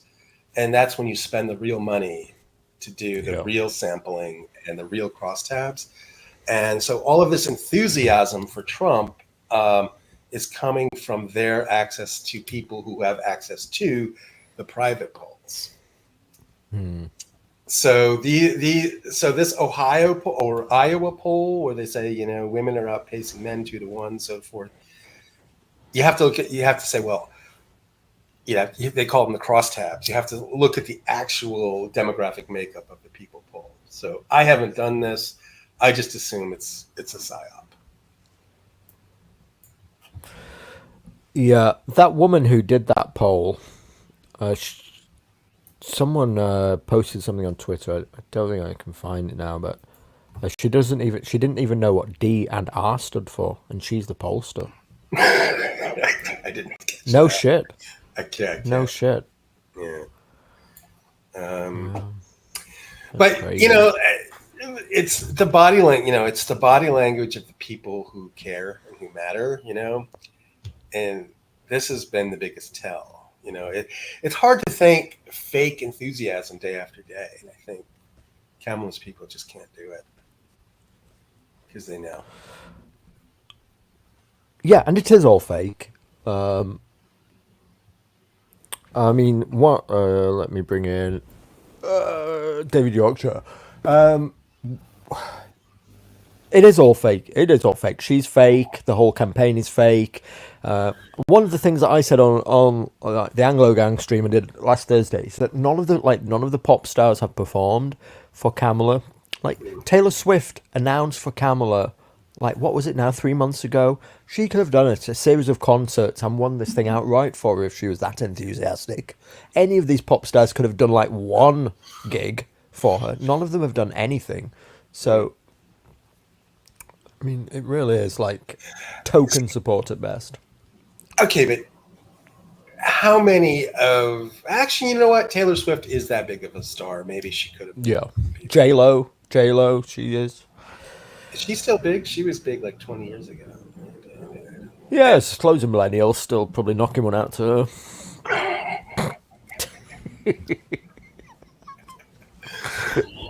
I have it on good authority that Taylor Swift is waiting for a real fascist candidate to come along before she throws her weight behind a concert. Yeah. So, but don't you take the point though? I mean, like none of these celebrities, they're all coming out for Harris, but none of them have actually done anything except just like walk up to the podium and stand there and say, "Oh yeah, I support her." Well, Luke had a good point this morning, or may have been yesterday, which was all of these tech bros, all of these big tech companies, they have access to data that we don't have access to. And they're able to look at the data. They're able to look at what's actually being said and gauge the mood. And 3 or 4 months ago, they already knew where it was going. And so, you know, Mark Zuckerberg starts making somewhat sympathetic comments about Trump. Elon Musk, you know, who has Twitter data, you know, he's suddenly gotten behind Trump in an extremely big way. Where, you know, I think Elon's on record of having said some pretty anti-Trump things in his not too recent past. So I thought that was a powerful tell, that the way tech is behaving now. I think a lot of the celebrities are waiting to see which way the power is shifting, to be quite honest. Because most celebrities, they just go along with whatever's in vogue, because their career basically depends on it. Yeah, you know, when I was growing up, it was people went out of their way not, you know, celebrities went out of their way not to publicly air their politics, and only oddballs like Jane Fonda broke that mold. You know, it was seen as alienating half of your audience by doing that. So there was just no upside in doing it. Yeah, it's since the left appear to have created a hegemony that the celebrity crowd have really sort of got into politics and come down hard on the left side. It's almost like it's expected of them. Yeah, for sure. But Hollywood is always, you know, Hollywood is about the arts, and the arts do lean left, generally. Well, only because the left have had a stranglehold over the arts for such a long time. I mean, even going back to the 18th century, they created laws. This is going back to the Whigs in Britain. They created laws against, you know, kind of theatre plays that came down on the Tory side. Oh, they created laws against that? Oh yes. Oh, I didn't know any about that. Yeah. Yeah, this is why Jonathan Swift and co. They wrote under pseudonyms like Martin Scriblerus and so on, and they were part of what was called the Scribblers Club because they were in danger of being thrown into prison for the stuff that they wrote. So this is nothing new. That what we're facing now goes back a long time, and people don't realize it. Well, isn't it just that artists have a liberal temperament to begin with, for the most part? You don't. Well, no, they don't. No, they don't. If you look at the likes of our greatest poet laureate, probably Lord Alfred Tennyson, he was absolutely right wing, and so was Dickens. You read Oliver Twist, for example. Fagin doesn't even have a name until the second half of the book is just referred to as the Jew. Well, I'm just going by what I know and who I know, and having grown up. And it's the same with Coleridge and Wordsworth. They were affiliated to the Tory party. This was a different era, though. We're talking. This was but this is what I'm talking. He talked about artists not having a liberal temperament. Well, that's not really true. It's just that the left have got hegemony, and so they're publishing people of whom they approve, and a lot of people go along with it, and that's a fact. People are shaped by the arts just as the artists shape people.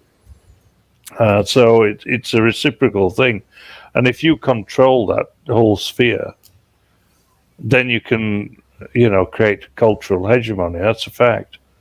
It's like you could say that every artist in Germany from 1933 to 1945 was a Nazi, because if you weren't, then you wouldn't get anywhere. Simple as that. You would be on the prescribed list. Yeah, there's definitely a thread that runs through of leftism that runs through like writers. So I get your point. Not in all cases, but there is definitely like the protest, the crusader type of what am I trying to say? The rebel. It's like an archetype, isn't it? And I guess you're right. This is an archetype that's been pushed forward and helped. Like I'm thinking of the beat movement and that all these fucking hippies and. Mm. Well, again, you've got to look at who the publishers are. You've got to look at who's in charge of Hollywood.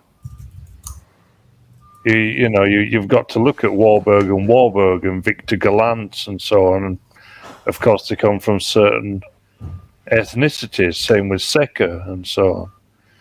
So, if you control the means of publication, you control who is published, and you control who are considered artists and who are considered writers.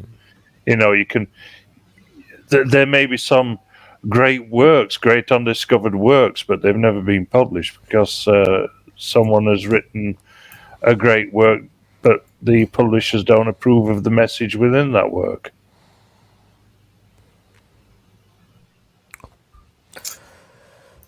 Well, to your point, Hollywood used to. You've heard of the Hays Code? Yeah, of course. There were various laws, including, you couldn't take the piss out of religious figures. There were laws against showing sexual nudity and so on screen. Right. There were a whole set of laws, and they were repealed in 60s, I believe, wasn't it? Oh, I think it was earlier than that. I think it was 20s or 30s. So Hollywood, really? No. They weren't repealed. back in the 20s. I don't think they came into existence until the 20s, did they? I'm looking it up right now.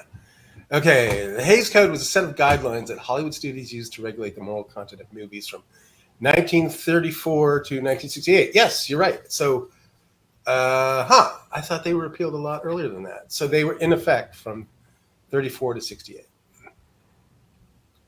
I've misremembered that one. But there was a fetish about pre-code. They're called pre-code Hollywood movies, where those restrictions weren't in place, and what they were about, the topics that they explored. But back then, pre-34, the technology around films wasn't really. I think it was still black and white back then. So. Well, of course. I mean, you're talking about politically incorrect works of art, but The Birth of a Nation, for example, was a pre-code film, and it's still one of the biggest grossing films adjusted for inflation. Yes. Have you seen it? I've not just seen it, I've reviewed it. If you check on Mjolnir the Movies on this particular channel, of which I represent, we in fact reviewed it and Gone with the Wind at the same time, because it's essentially pretty much the same film. So I knew it's about race relations at some level or another. I actually don't know the plot, though. But can you give us a quick summary? It's basically the American Civil War, antebellum and postbellum. In other words, the build-up to the war, and the Reconstruction period, and taken from a Southern perspective. And you have a liberal senator who basically brings in this mulatto who is almost a foreshadowing of Obama in many ways. And he basically kidnaps the senator's daughter and wants to take her to wife and everything, and he has his Negro militia take over the South and everything, because of course they have the right to vote, and the whites who have sided with the Confederacy don't, which was actually true. And the whole thing is brought to a happy ending by a cavalry ride by the Ku Klux Klan, who in a glorious shootout bring everything back to how it should be in the end. Interesting. Hey, you want me to read off what the Hays Code prohibited? It's kind of amusing. Go on. Okay. Yeah, I know what it prohibited. It prohibited things like nudity, sexual acts on the screen. But it also protected, a lot of the clergy, ministry, and all those kind of people as well. All right. Here's what it prohibited: profanity, obscenity, and racial slurs, graphic violence, criminal activity that led viewers to sympathize with criminals, murder scenes that inspired imitation, nudity and suggestive dances, discussions of sexual perversity, miscegenation, and disrespect toward religion or the law. So wow, can you imagine Hollywood total of the time? I don't think I've ever seen a film without all of those in it. You got to tick every single box now, right? We have to restore it under secular Quranism. Oh, for fuck's sake, right. Claire. You may be right. By the way, well, yet another reason to fuck secular Quranism right off. I think the wider point being made is that we had morality without requiring, fucking secular Quranism once. There's no reason why, we couldn't I have don't think it reasonable can be morality done against. just by people saying, "Oh, wouldn't it be nice?" In fact, I think a few of you are saying, "No, no, no. We like our degenerate, insulting priests, whatever." I don't know where I stand on this issue. Well, some priests should be insulted, and quite right. In fact, they shouldn't just be insulted; they should be kicked down the fucking cathedral stairs. Frankly, a lot of these Catholic vicars who've raped children and so on, and equally, of course, the Muslim imams and mullahs and so on that are preaching violence and rape and so on, they should be booted down the fucking steps of their local mosque as well. Just for YouTube's terms of service, we don't promote violence to anybody. So just in case on my monetized show, I have to hard disavow. Sorry, I'm speaking figuratively, of course. Did you ever watch a lot of westerns, American westerns? And I have. And noir movies. And did you ever notice? I watched these growing up. I loved them. I thought they were great. Most of them in black and white, but they always fit this very pattern where it's always a good and evil story, and evil always gets the upper hand, and then it's the virtuous that triumph in the end. There's always that one theme that goes through all of them, and they were always sort of satisfying for that reason, at least to a kid. It's sort of there's certain moral instruction that was present in those films. They were great. We should have them again. Yeah. Morally satisfying endings. Did anybody here ever watch Star Trek? Is anybody a Trekkie? Yeah. Well. Yeah, I've watched them, but I wouldn't consider myself a Trekkie.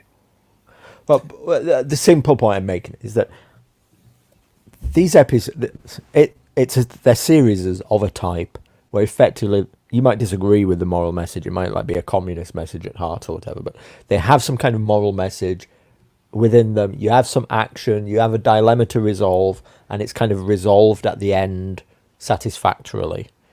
This is like a type of storytelling that we don't necessarily have anymore. Things are now just designed to shock and horrify you. Yeah, but so to take that thing though, if you're an artist and you want to break in, right, you have to start playing with that formula eventually to be considered interesting. Mm-hmm. Or maybe the culture wants that, and so you're just serving them what they need. But is it through the artist's initiative that they sort of subvert that sort of classical morality, or to be viewed as edgy and avant-garde and all that stuff? I think you're right. We might have just moved past this. A lot of these people, of course, came through the university system. The university system got taken over pretty early. If you read Anthony Pole's series of novels, semi-autobiographical series of novels, A Dance to the Music of Time, you'll see how politics shifted from ever further leftwards. I started off in the universities and public schools. But here's what I think about that. You ever hear that expression? This was very common when I was growing up, but those who can do and those who can't teach. Yes. You've heard that before? Yes. And yeah, gosh, yeah. Yeah. So it seems like if you're sort of an introvert and you're not, you're going to be very inclined towards the university, university as a job, and you're going to bring that introverted and ultimately artistic and usually subversive qualities to your studies. So it may not have. It seems like the university system sort of self-selects for that particular personality type. I think you have a very sort of narrow view about what an artist is, to be quite honest. I mean, again, you've mentioned the word introverted. Well, a lot of artists are extroverts. So, but I can see your point about the universities. they do tend to sort of attract the bookish type of person, the person who really wants to lead that kind of shut away, cloistered life, the ascetic life, and that appeals to them. And to be a part of that, then we'll have to accept certain ideological precepts. Yeah, but you're going to be you're going to be open to new ideas. You're going to be high in openness, right? As Luke would say.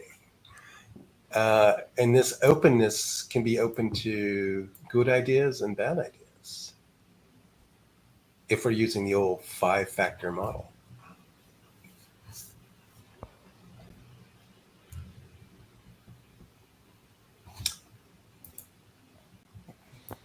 Did I drop? Or that was just No, you're still here. It was a You're turn still of here. punch bowl.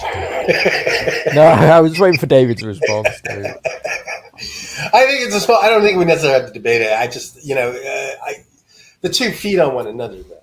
I mean, I think there are just artistic types as a personality type.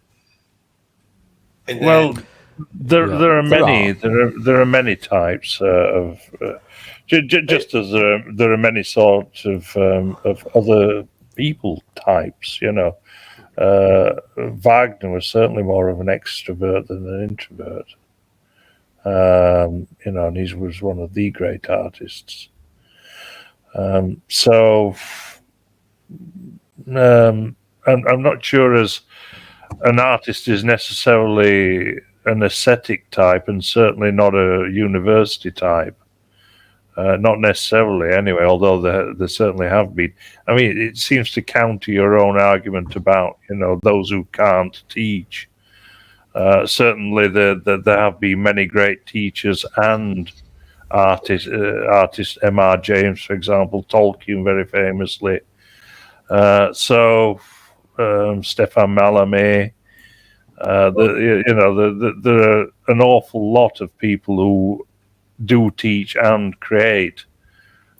Even in music, for example, John Fox went from Ultravox into a job teaching, actually, which is rather the reverse of what many people do. Sting famously went the other way. Yeah, I think we're talking about an 80-20 situation here. I'm not saying there are no people on the right who are artists.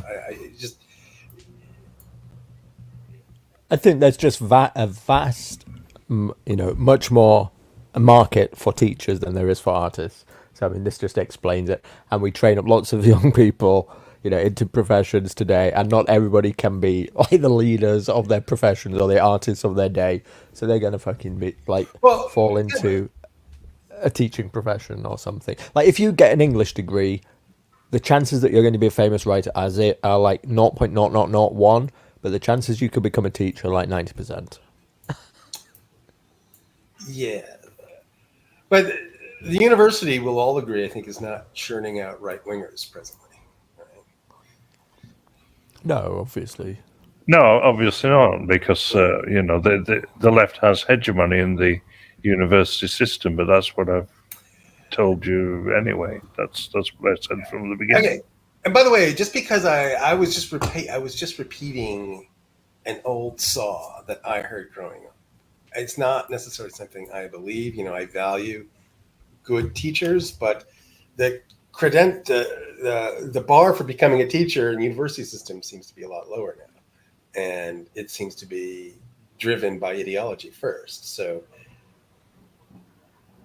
Yeah, that's true. I mean, I went to university as a mature student, so I was already well formed, and I went to one of the so-called better universities, and I couldn't believe the lack of knowledge of the people who were meant to be teaching me. There were people there that didn't even speak a single foreign language. I speak fluent French and German. And holy shit, it was to the point where I've helped out in the translation work at Arctos and stuff like that. So, Yeah, Hey, David. David, Yeah.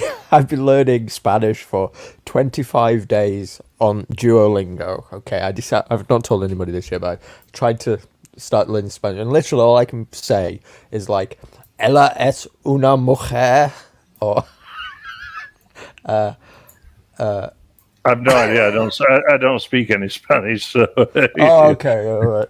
Anyway, yeah, I'm never gonna learn it, but I'm trying again. Basically, I did 5 years of Spanish at school, and I came away knowing nothing. So I decided, why not try again? But it's not going good anyway. I can read. I can read quite a bit of Catalan, but you get pretty much by default if you speak French. It's quite similar. Right. Yeah. But it's generally Castilian Spanish that you learn. Les souris dans la table, David. Why would it be in a table exactly? It would be on a table, surely. No, he said no. My French, my under, French is shit under a too. table, maybe. But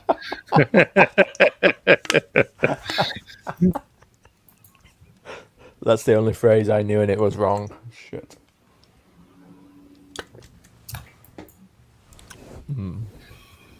Anyway, were we getting at, right, you two were like talking about the different time about, was there a subtext to this conversation? And was the subtext, or what am I reading into, was the subtext the difference between like European art and maybe Jewish art?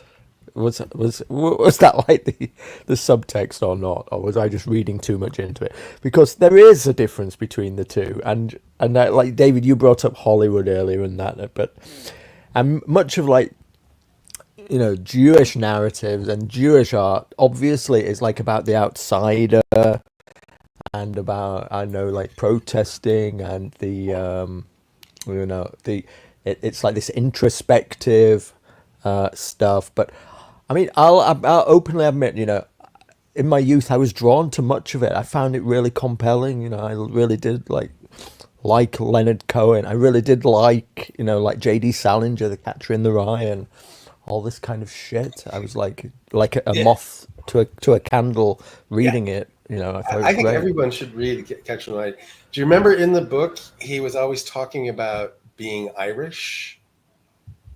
Oh, I can't remember that now. So he was talking about how difficult. So if you read it at face value, you know, you think about, you would think that the book is about this Irish kid trying to succeed who can't adjust to the dominant WASP society of the 40s. No, but it's really a Jewish kid. It's really a Jewish kid. Yeah, I was pretty.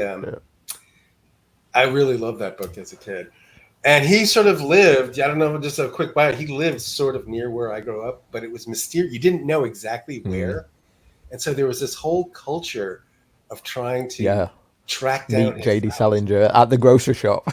Yeah. Yeah, one guy, I saw one guy run into him. My favourite was actually not Catcher in the Rye, but Franny and Zooey, which I think is like one of the first, I don't think anybody's ever talked about, but like it's kind of an incel text, if you think of it. Have you ever read Franny and Zooey? I used to walk around with that in my pocket. I've read that book like 10 times. I love that book. I thought that some of the, you know, my mother was the one who is not Jewish, who introduced me to J.D. Salinger, and she was just always lauding his use of language. Yeah. Well, I had no idea he was Jewish when I read it. As I didn't know anything about, you know, Jews or anything. Or, you know, only realized this in hindsight, looking back. You know, oh, wow, you know, that's what that probably was about. I mean, the idea that Jews can't write or anything like that, you know, that there's something wrong with the writing is not true. You know, there's some good quality Jewish writers. You know, they can write. You know, Kafka and Leo Perutz, who's been forgotten now, but they, for me, are two of the. And I hate to say it, but they're two of the finest writers in the German language. For dem Gesetz by Kafka is a really brilliant piece of writing, as is Nachts unter der Steinbrücke by Perutz. But the problem with them is that there is always this ideology hammering home all the time, and it's overwrought and it's overdone, and it's all the time their message. We're oppressed, we're the outsider, let us in, and it's on and on. Your societies are perverse, listen to us. That's the repeated message over and over again, or at least it was when they were on the outside looking in, but now it's changed, obviously. But well, I think we're getting into some real Richard Spencer territory. Actually, this is real. No, isn't that what he's sort of going on about with his boy Mark Brahman? In some way, I just heard it this morning, amazingly, about it's always about the guy that's in the number 2 position. It's never it's literature from the perspective of someone who's in the number 2, the subordinate position. And it's never about the person in the dominant Jewish fiction. Yeah, Jewish fiction. And I don't know if this is true. Stan Lee, he wrote the Spider-Man comic books. I think he was Jewish. And absolutely. His real name is Lieber or something, isn't it? But you know what I'll say is the best book ever written, and who's not written by an author who's not Jewish, was A Clockwork Orange. Did you ever actually read the book? Everyone loves the film and the alt-right. Yes, I've read it. I don't think. Aside from the interesting stuff, aside from the interesting stuff on language, it's not really that great a book. The stuff on language is interesting. NADSAT and all that, but aside I used to from walk that, around and think I couldn't believe that something that brilliant could be written. I couldn't. I was just trying to understand how intelligent you would have to be to dream up something like that. Why is it brilliant though for you? Because I don't find it brilliant. What makes it brilliant for you? Well, because it's on the surface it's about this bully boy, this chav, right? But he's really telling a political story, and he's also telling a story that's about traditional morality, and it's ultimately a Christian message, and it's delivered through this incredibly dramatic and engaging plot, and it's that he had invented this sort of sub-language that was a fusion of Russian and English, and that he used that as part of the storytelling. I couldn't imagine doing that. It was so not your, it was a dark and stormy night, and here's plot point 1, plot point 2.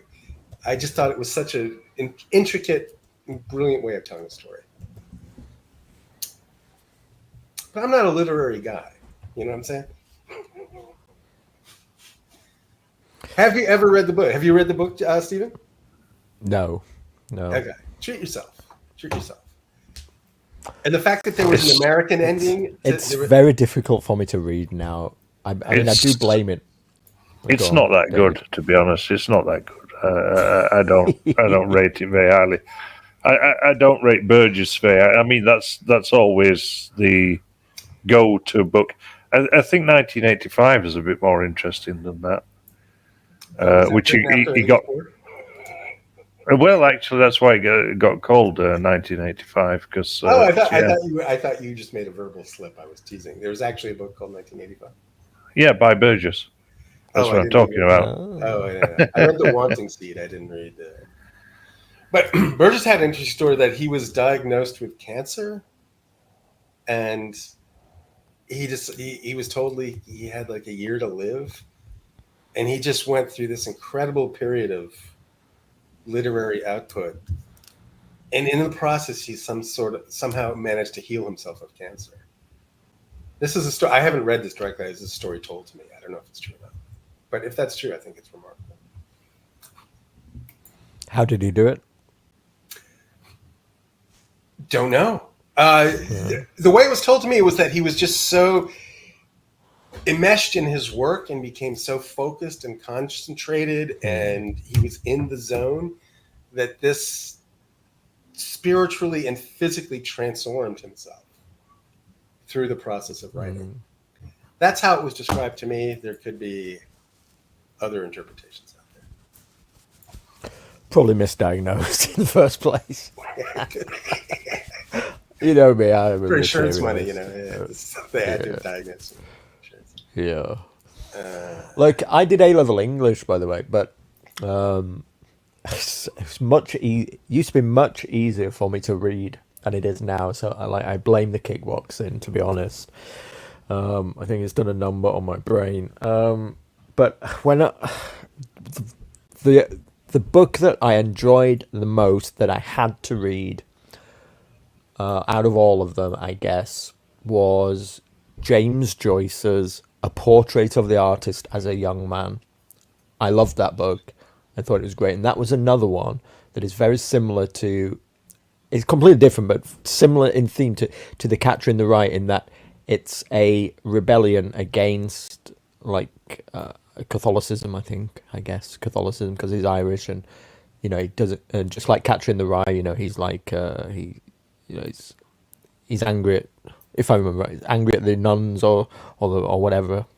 I can't remember exactly, but my memory's failing me. But in A Portrait of the Artist as a Young Man, James Joyce, anyway, it's a good book. Has anybody read that? No. I haven't. I've read Ulysses as well. I couldn't Joyce, attempt that. Joyce again is one of these writers who he really is an academic writer. He makes linguistic jokes. It's really literature for nerdy academics. No, he doesn't go as far as he does in Ulysses with it, but he still does make some. He starts off with the babbling of a baby, as I remember rightly. And he that's Finnegan's Wake. Works.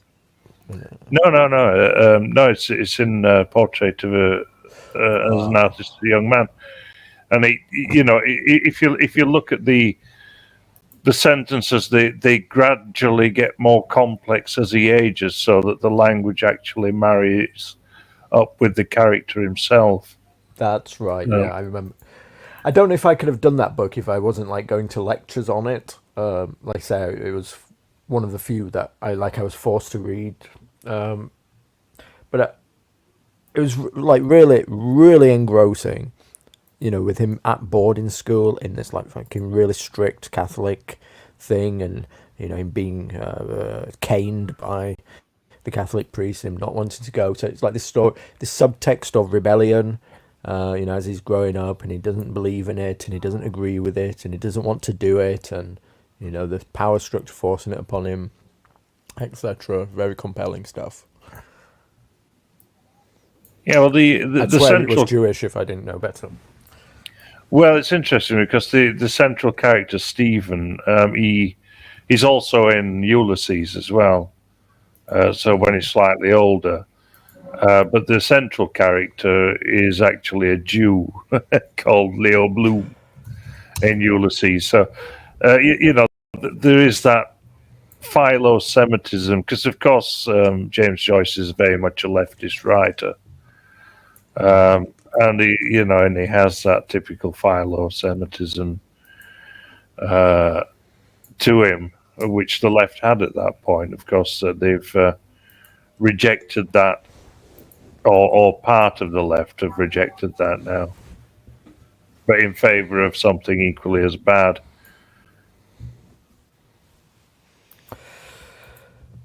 Yeah, I don't know what it is about these texts. I mean, Brian M. might be right. The Catcher in the Rye was a dystopic Marxist degeneracy, and Salinger was a groomer.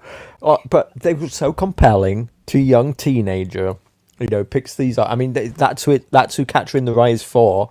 It's for the teenagers, in his rebellious phase, wanting to find authenticity, and you have this book there that's like talking about this kid who looks around at all the world and thinks that everybody's a phony, and he goes on a search for authenticity. It's like so compelling, what can I tell you? Hey, did they push this book called A Separate Piece on you in school? No, I don't think so. Did you? I think it might be an American thing. But they pushed that on us in junior high school. And I was hoping that they did so we could discuss it. But I don't think I think I'm going to. Basically, it's these two mates, right? But one is sort of the alpha, and the other is, can't quite measure up. He's the beta. He's the number two, and he can't quite match the natural athleticism of the alpha. And he finds an opportunity to sort of knock the guy out of a tree. They were up in a tree, going to jump into a river, but he subtly bounces the limb on the tree, and then the alpha falls and he breaks something. He breaks a bone and ends up dying because of having broken the bone. And so there's this ambiguity about him. It's called jouncing the limb, like pushing the guy off. Worth a read. I wish you'd discuss it, but you're not. What was that called again? It's called A Separate Piece. A Separate Piece. But they were really, they really pushed interesting books on us as kids.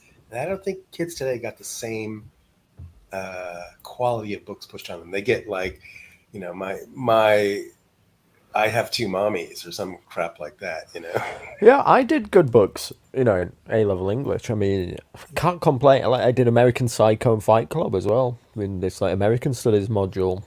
Wow. Well, Huh. So, but I suppose like what I actually read that when it first came out, so that shows how old I am. Which one? American Psycho. Yeah, a gay guy, isn't he? Bret Easton Ellis. Wouldn't surprise me. And Fight Club. I mean, this is the thing when you find out, when you look, you look back and you realize and you find out what you were reading, just like how subversive it was. That Fight Club is basically like a homoerotic novel. Well, I remember,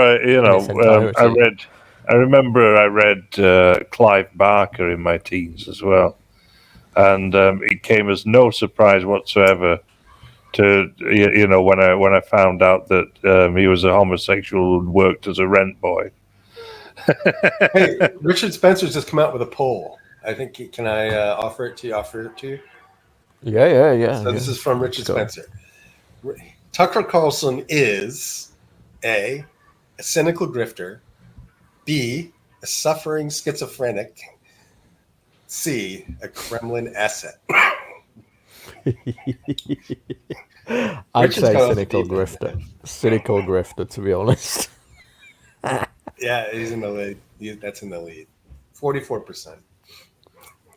Sorry to interrupt. But is Richard Spencer also A, a cynical grifter, B, schizophrenic? What was the other one?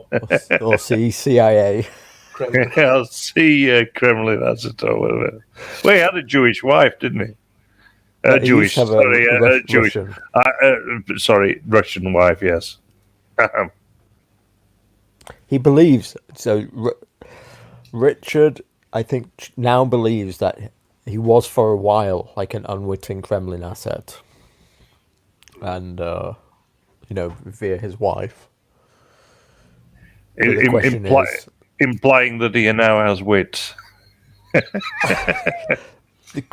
The question is that, like, post Charlottesville, did he then become like a US deep state asset?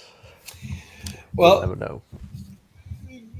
Bronze Pervert, every time he mentions Richard Spencer, he always says the retard Richard Spencer.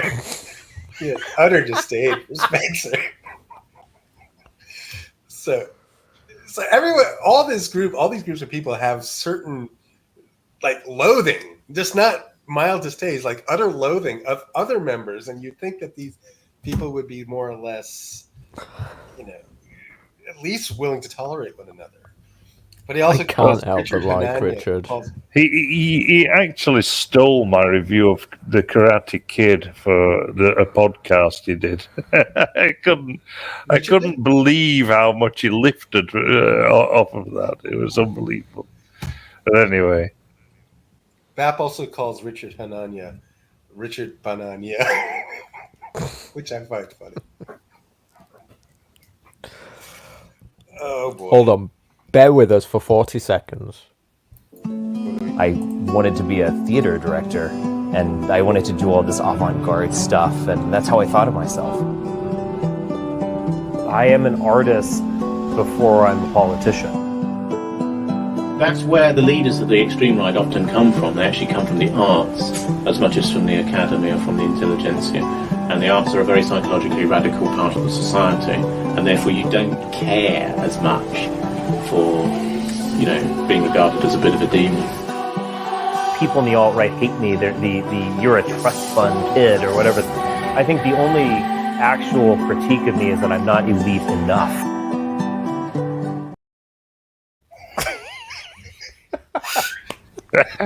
Oh, that's brilliant. And Jonathan Bowden there endorsing him from beyond the grave. A nice touch. Yes. Well, they were actually friends, weren't they? They did a podcast together. Yeah, they did a podcast together, a number of shows, but whether they were friends or not, well, I don't know about that. David, is that your name? David? Oh, sorry. You're not the first person to make plagiarism allegations among this group. Curious Gazelle has also made a similar allegation. Against Richard. Yeah. Oh, he steals from everywhere. The man doesn't have an original idea in his head. Yeah. Gazelle's evidence is that he really can't speak extemporaneously that well. He seems to stutter and dodder. He doesn't have like a really crisp, in the moment apprehension of the subject that he's talking about. Often he seems to get confused. And if he had done his own, her theory is that if he'd done all the reading and writing that he claims to have, he would just have a better grasp of the issues. Well, it's like, we're talking now about various things, various cultural stuff, and Richard Spencer could not do that because he'd have to do prior research and prior background research before the podcast, because otherwise he'd be found out. Yeah, I do notice. I am subscribed to his Substack. So I get his audio. He puts out like 2 audio things a week. And I still listen because I haven't, just out of sheer laziness, I haven't unsubscribed. But it's just astounding how often he's late to his own podcast. It's just a little detail that I picked up on. I just want to respond to Joe there in the comments section. He says there, I am an artist. What has he created? Well, my response to that would be a mustache.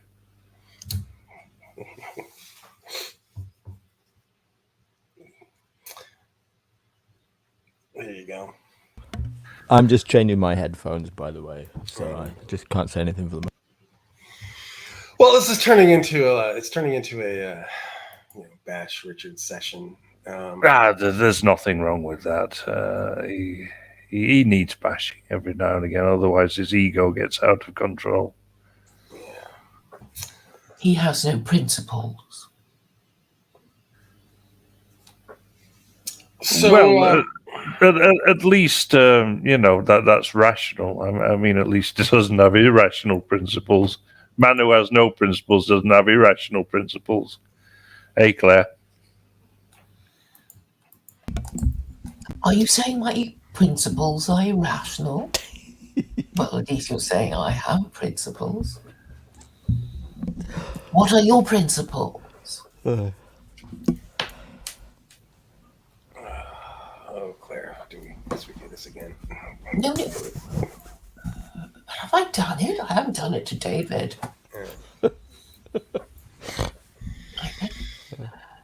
Oh, and I did ask you, and there was this terrible silence, which continues to this day, doesn't it, Elliott? You haven't found them anywhere. Asked what? I don't want to turn this stream into the same old bickering match that we have. We'll have it out one day during Corona Yule, and we'll see if we can get somewhere this time. Speaking of, time to get planning, Claire. Yes, well, I'll have a new bunch of people. Maybe I'll do it on Spaces. I don't know. But you know, Spaces aren't forever. This is the thing. Have you noticed Spaces drop off the internet? You can't like access an old space. Really? Yeah. Could you? Oh. You've got an old space you can't access? Is a kind of listen by date? Yeah, there must be. They just seem to drop off the internet. My like, I went to listen to something that I had bookmarked and it was gone, and it was my own space. Oh. But can't you find them all on your phone or something? No, I think once they've dropped off, they're gone. So there's a temporary nature to Spaces. I thought. Right. Nobody's going to listen. Who the fuck is ever going to encounter an old Twitter space? Twitter spaces are of the moment. You listen live to them all like the day after if it's in your feed, and then that is going to be it, isn't it? But there's some longevity to YouTube still. There is still something else of a qualitative nature that is more long-lasting to a YouTube video or stream. It's more searchable, isn't it? Yeah. I mean, does anybody go looking? Does Sorry. anybody go searching much on Twitter? You basically look at your feed and react to your feed, don't you? So if it's not served up to you on Twitter, there's almost nobody looking for your stuff. Yeah, I mean, I guess I do timestamp mine, so I guess I know where they are. But I used a naughty word to title one of my spaces, and then it just disappeared. But then I found it again, and I retitled it in a more proper way, and it reappeared. Well, I have a growing number of fictitious e-whores who are seeking me out.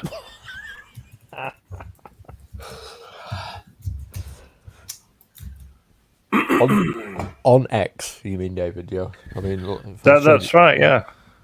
People, these e-whores who don't actually exist. They're seeking my work out, and they admire my profile and they follow me. It's really quite amazing. Such people as let me have a look. All these followers: Juanetta Rockhill, amazing. Magdalena Kessner, Lavette Leong, Leila Beatty, is astounding. These people, I'm sure they're all AI girlfriends for my AI harem, and they will, of course, be seeking bodies for me to transfer their AI consciousness into, and if I get blowjobs on tap, then why not? Yeah, unfortunately, they're not real, David. I hate to break it to you. They're definitely fake. Unless she's called Wan Tu Fook or something like that. A lot of vagina. Holy shit. So, are you gonna be following the results live tomorrow? Yes, I am. You might have to get to. What time is it there? It's 9:30. It's 9:30 p.m. here. Yeah. Your So polls that's- close at 8 p.m., don't they? On the On East the- Coast. Yeah.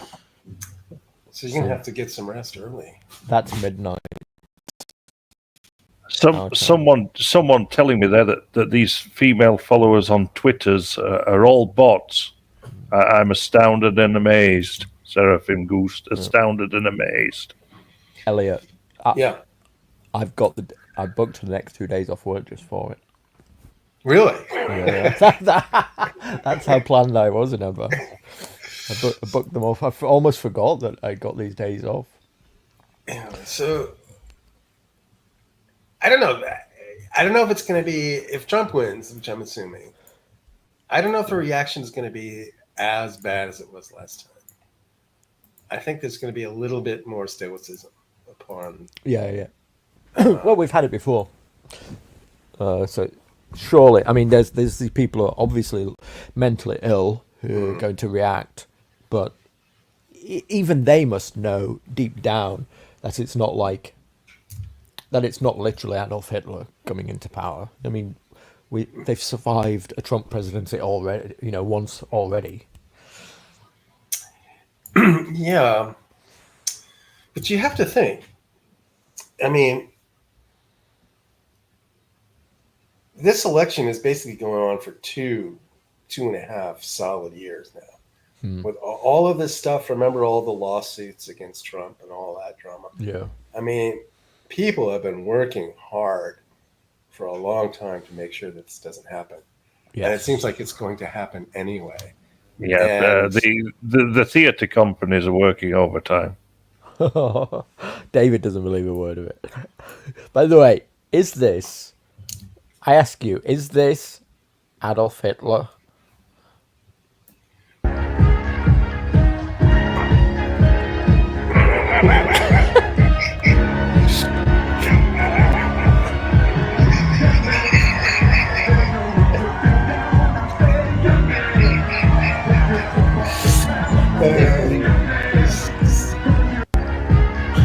Hang on a minute, was that seriously playing? Yes. That's a great dance move, though. It's a great dance move. That's his opening. That's not been added or anything like that. That was his actual theme tune that he came into. He's had the YMCA theme tune now. Since 2016. Yeah, for ages, David. Is he going to come in? Which one's he going to come in as? The cowboy or the Indian or the builder or what? The leather cop. You obviously haven't watched a single Trump rally. Maybe the builder's the one who'll get shot in the crowd or something. I don't know. Richard Spencer's coming in the leather with the mustache. Yeah, that's good. But to my wider point, what is this? You had that clip earlier of John Vance going on about we're marrying the gays and all that lot. What is all this? Now we've got fucking village people. What's going on here? This is conservatism for the 21st century. There we go.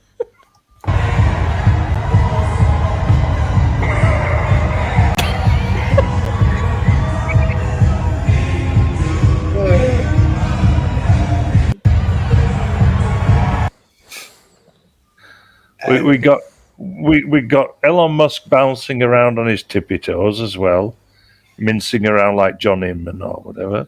Well, what's going on there? What is all this? I mean, but it's not like wielding a live chainsaw like the Argentinian.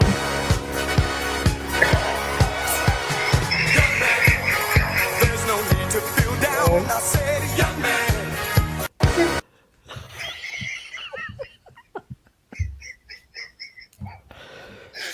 This is the week that he was. We were told he was literally Hitler. By the way. Yeah.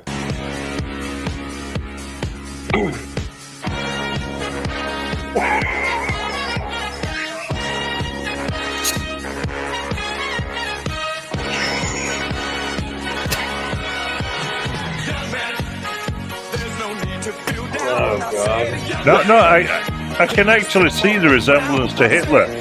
You put in Hitler Born to Be Alive. Feed in Hitler Born to Be Alive on YouTube. Hold up. Born to Be Alive.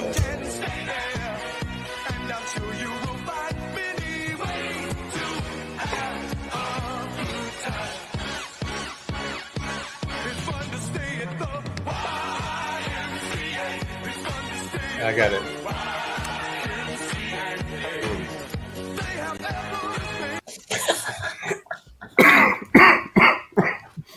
Anyway. Go on, feed Hitler Born to Be Alive in there and compare and contrast. Wait, this one. Yeah.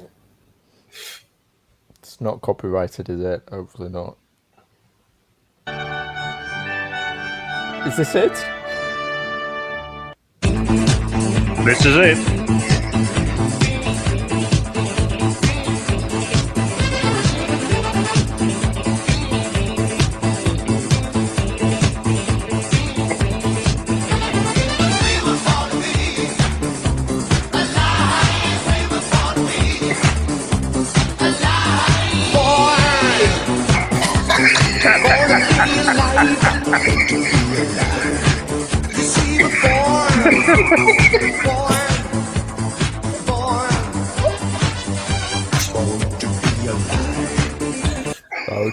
Okay. Great.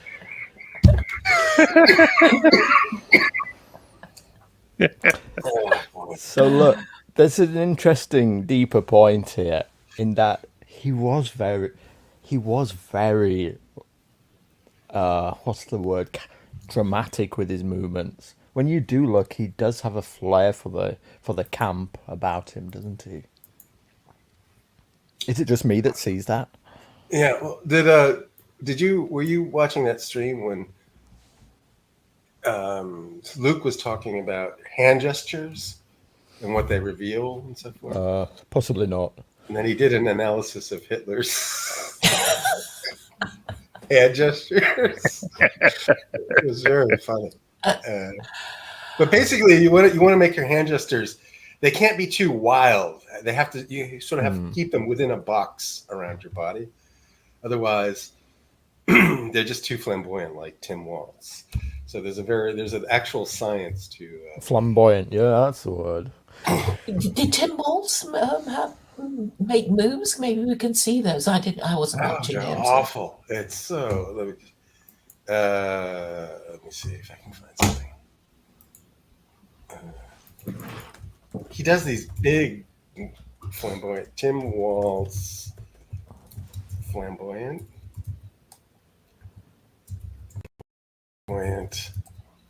gestures. Well, the waltz is a flamboyant dance, isn't it? Yes. Very bum. Well, the Viennese waltz is. Let me see. I'm supposed to be working right now, by the way. Instead, I'm doing this. Well, this is work.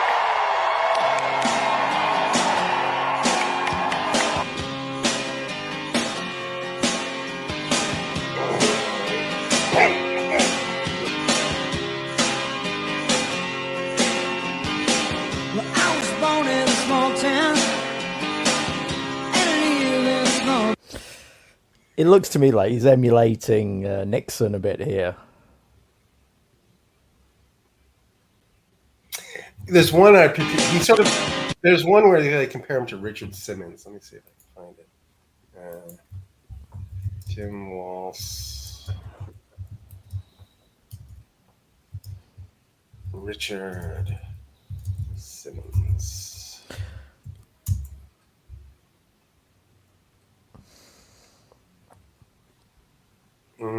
Yeah, I can't find it. Anyway, sorry to derail. Yeah. I have to go to the post office. But you heard me talking to Luke about comic books, this whole comic book collection I acquired? No. No. Okay, so I bought this guy was selling a giant stash of, they're called graphic novels, but they're comic books, Batman and so forth. Mm-hmm. And so this is a world that's been totally alien to me. And I bought them, and they're just like selling like hotcakes on eBay. So I'm selling like 10, 12 of these a day, which means I have to like pack them up and cart them off to the post office every day. But it was like the best deal on books I've ever made. Like, this is what people are actually reading. It's graphic novels. They're not reading literature anymore. and then serendipitously, as this was happening, AA, I know he's your favorite. Absolutely. Stephen. He did a thing on Batman. Like, he did a presentation about Batman and how Batman is actually based, which I don't know. But the essence of Batman is basically people's nature doesn't change. That's pretty old on the right, because Countercurrents released a book on Batman. Crime Fighter, I guess. I can 6 or 7 years ago, something like that. Cleaning up the streets called of Gotham. Dark Right. Unfortunately, I have an article in that book, but there we go. Anyway, so I have to take my Batman to the post office now. So I might have to. Okay, Elliot, thank you for coming on. I'm probably going to shut this stream down anyway. We've been doing this 2.5 hours. It's getting late. I'll probably be watching Luke's coverage, but maybe you should join Luke's coverage tomorrow. Possibly, yeah. Should be fun. Should be a fun afternoon, evening. Yes. Okay, I'll see y'all. All right. Take See care. you, Elliot. Bye. Thanks for coming. David, any final words from you about... I know you're not a Trump fan, are you? I don't even think you've expressed that yet on the stream. No, I haven't expressed it on the stream. No, I'm not a fan. I'm not a fan of any of the mainstream politicians, and Trump certainly is a mainstream politician. So He you comes wouldn't be from. voting for him if you were American, David? No, I wouldn't be voting for any of those two. Who would you be voting for? I wouldn't. I'd be busy You wouldn't vote at creating. all? No, I'd be busy creating a party from the grassroots up. That's the only way to go, really, is to create. You see, that's one of the interesting things that Trump said on the Joe Rogan interview that he did, because I watched that. And for me, his main point in all that, because the rest was just the usual stuff. But the main point was to get people to keep investing in the system. Because he said that it's a two-party system, and you can't break it. And it's a confidence trick in a way, because if you keep saying it, if you keep telling people that you can't break the system, that you can't create a new party or anything, and you keep driving that message home, then they don't believe that they can change things. But that's not true. Well, Trump, from his point of view, like running for president, I think I saw that part myself. He has a point in that him coming in, if he'd have stood as an independent and let's say won, he would have still had zero support in the Senate or the House, because that is two-party control. And so you have to have a party from the bottom up. Yeah, but that's what I've just said. Yeah. It's not it's not inconceivable, and certainly it's happened in Britain. It's not happened for a long time, but it has happened. I mean, the Labour Party 125 years ago didn't exist. And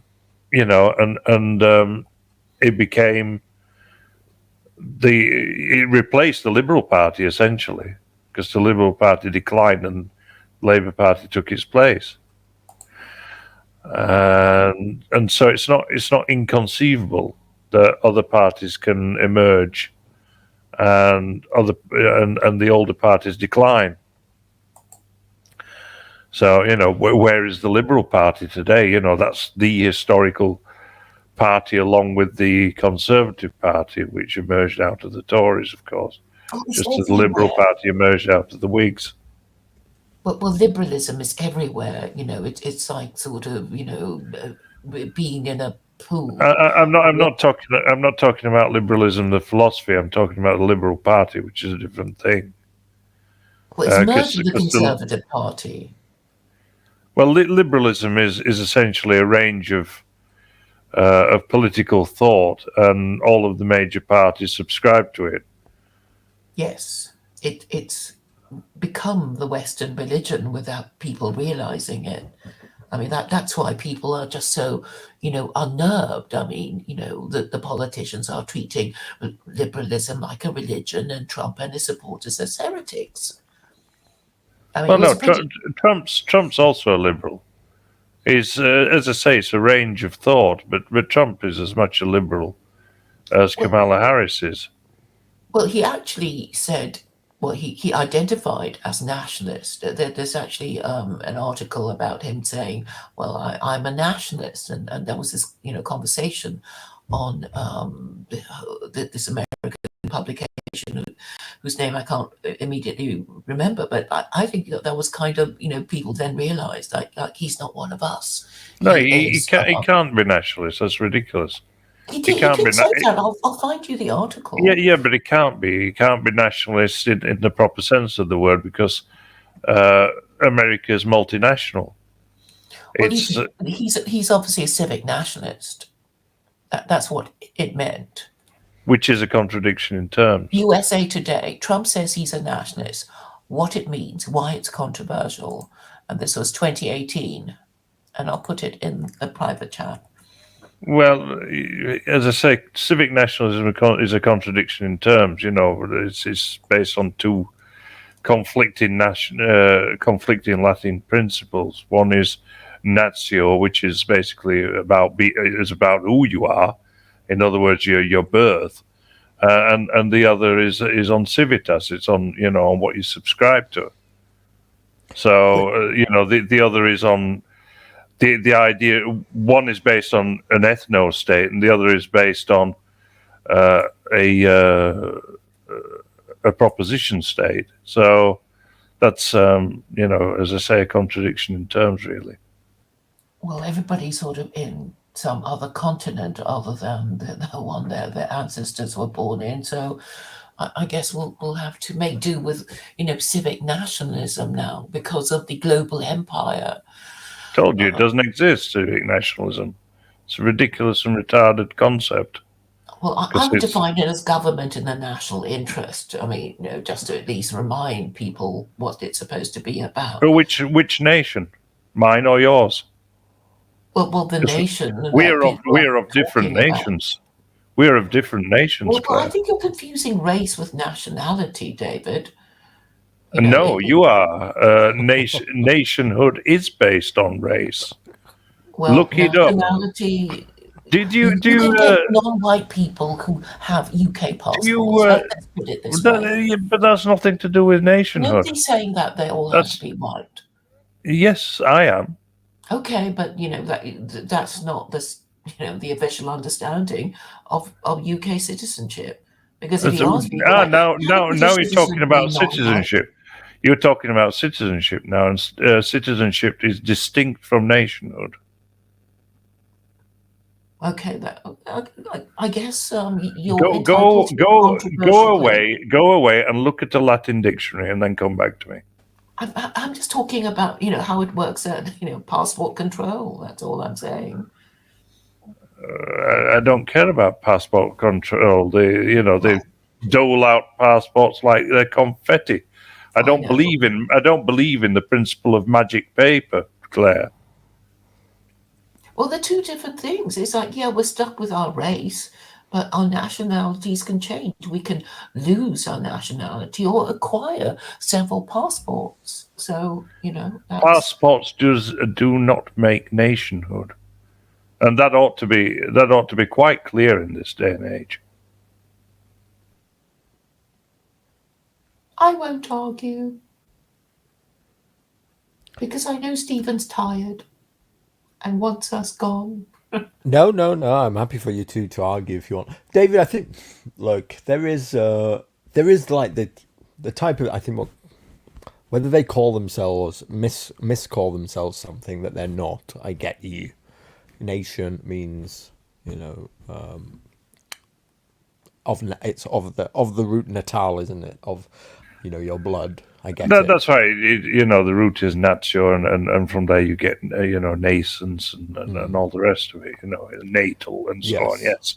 It's So to it's do a with category birth. error. Yeah. It's to do with what tribe you are. Yes. Or where you So- were born.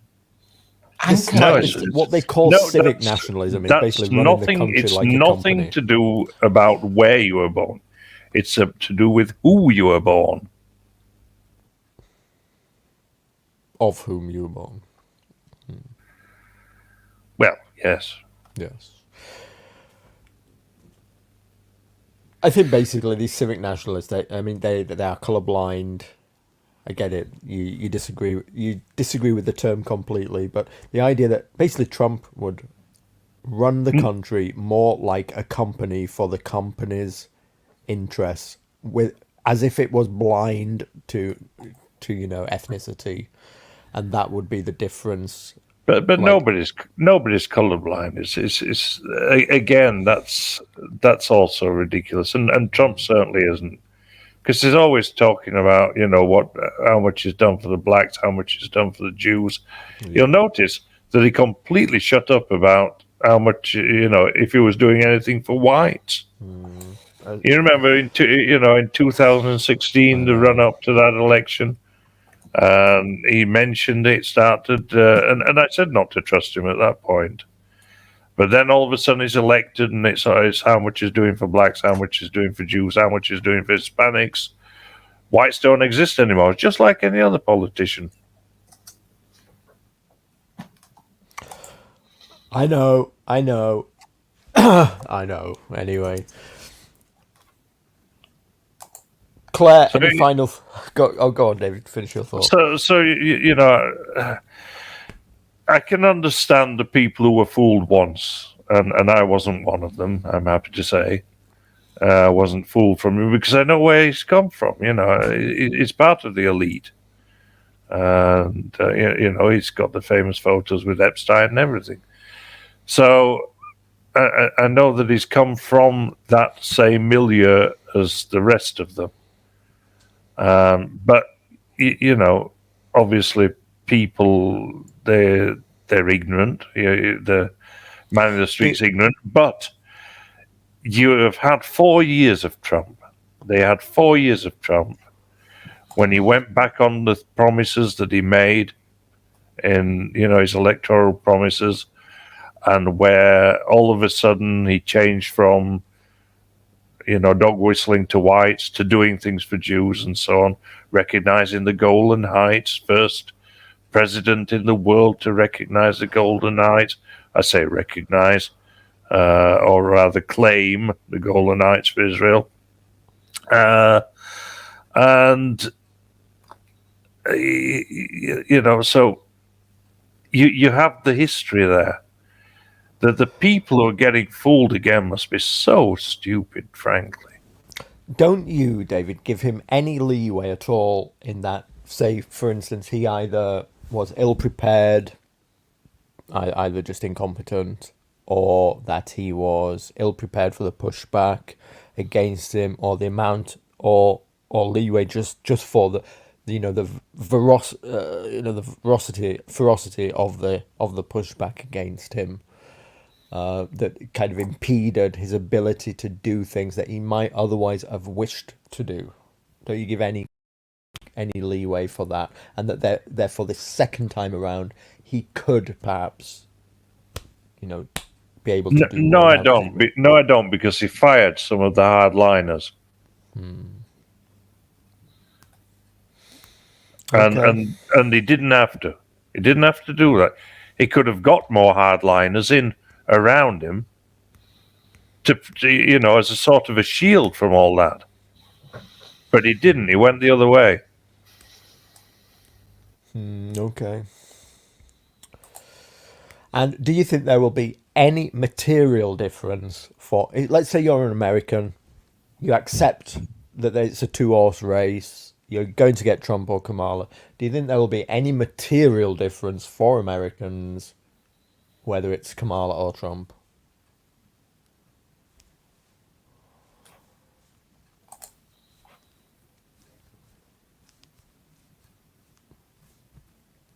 You're muted, David. I don't know if you can talk at the moment, or maybe David had to go.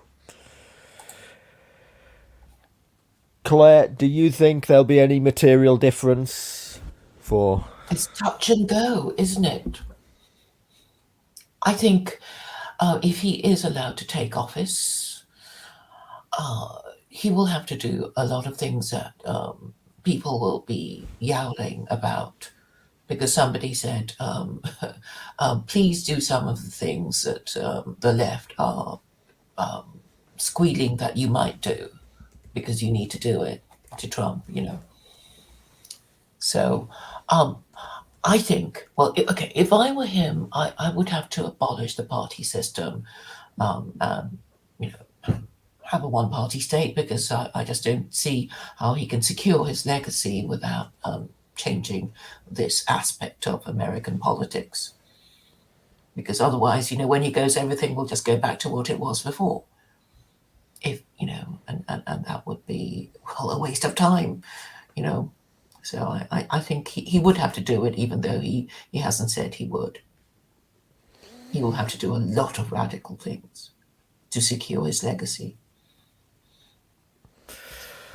Yeah, in the short term, I worry about what happens. Obviously, selfishly, I want our ability to be able to continue to do this, and a lot of that rides for me on, gotta say it, the tech bros winning. The tech bro vote is the Trump vote. Good or bad, whether how that will play out. A lot of people have their right to be suspicious about it, but it is the Elon Musk vote. It is the Silicon Valley vote.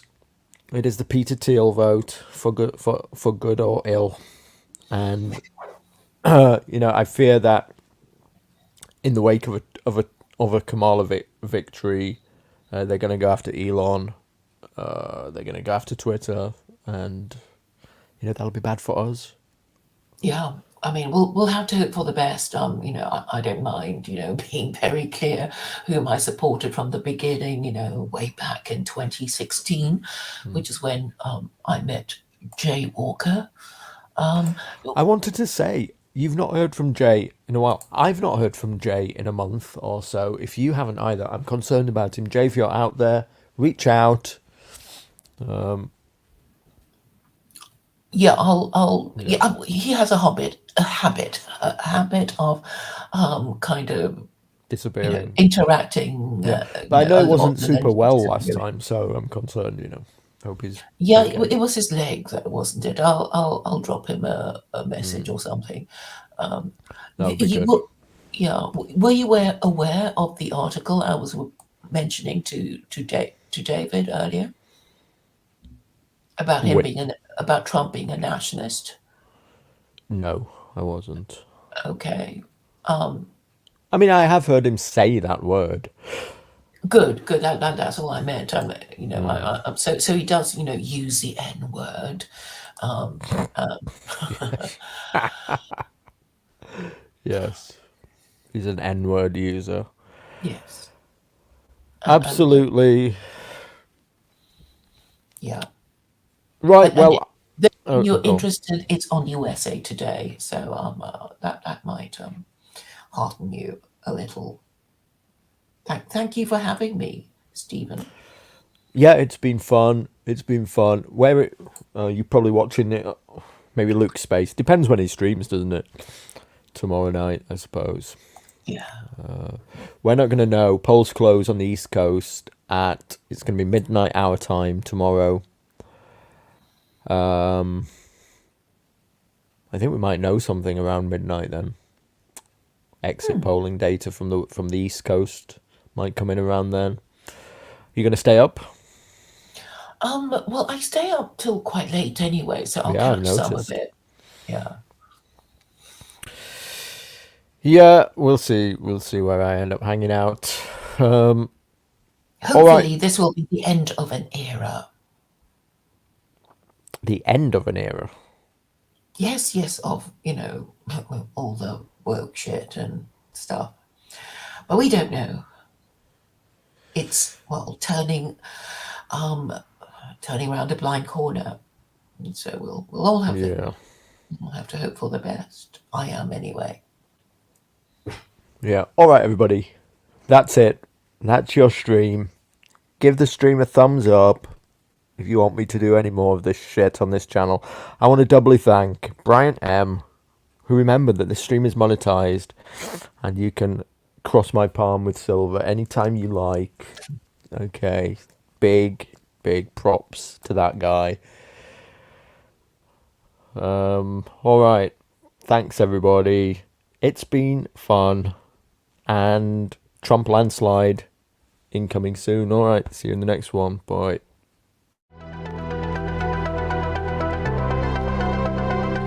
For a different age I was born, every man has once said, where each was to honour swan, rather to all this cowardice bred. Thus for a gilded time we mourn, insisting such days forever dead.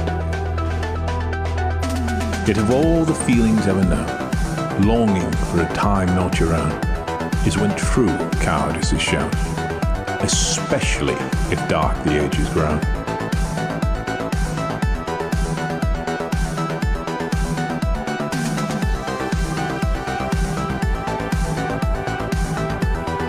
But like dawn light in black sown, all darkness will be overthrown. All darkness will be overthrown.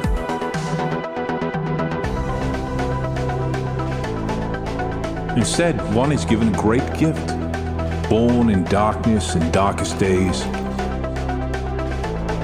He is given trials, mountains to lift. Aye, the very Minotaur in this maze. He is called to be strong, to be swift, a hero upon which his sons gaze.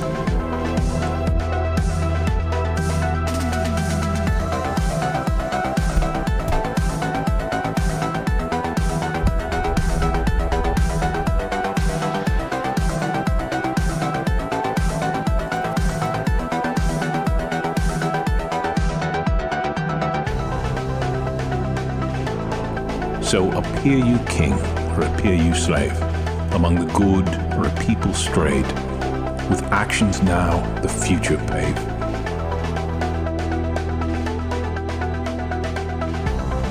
For the coward is he who delayed, product of his age, cradle to grave. But an age makes not, it is man-made. It is man-made.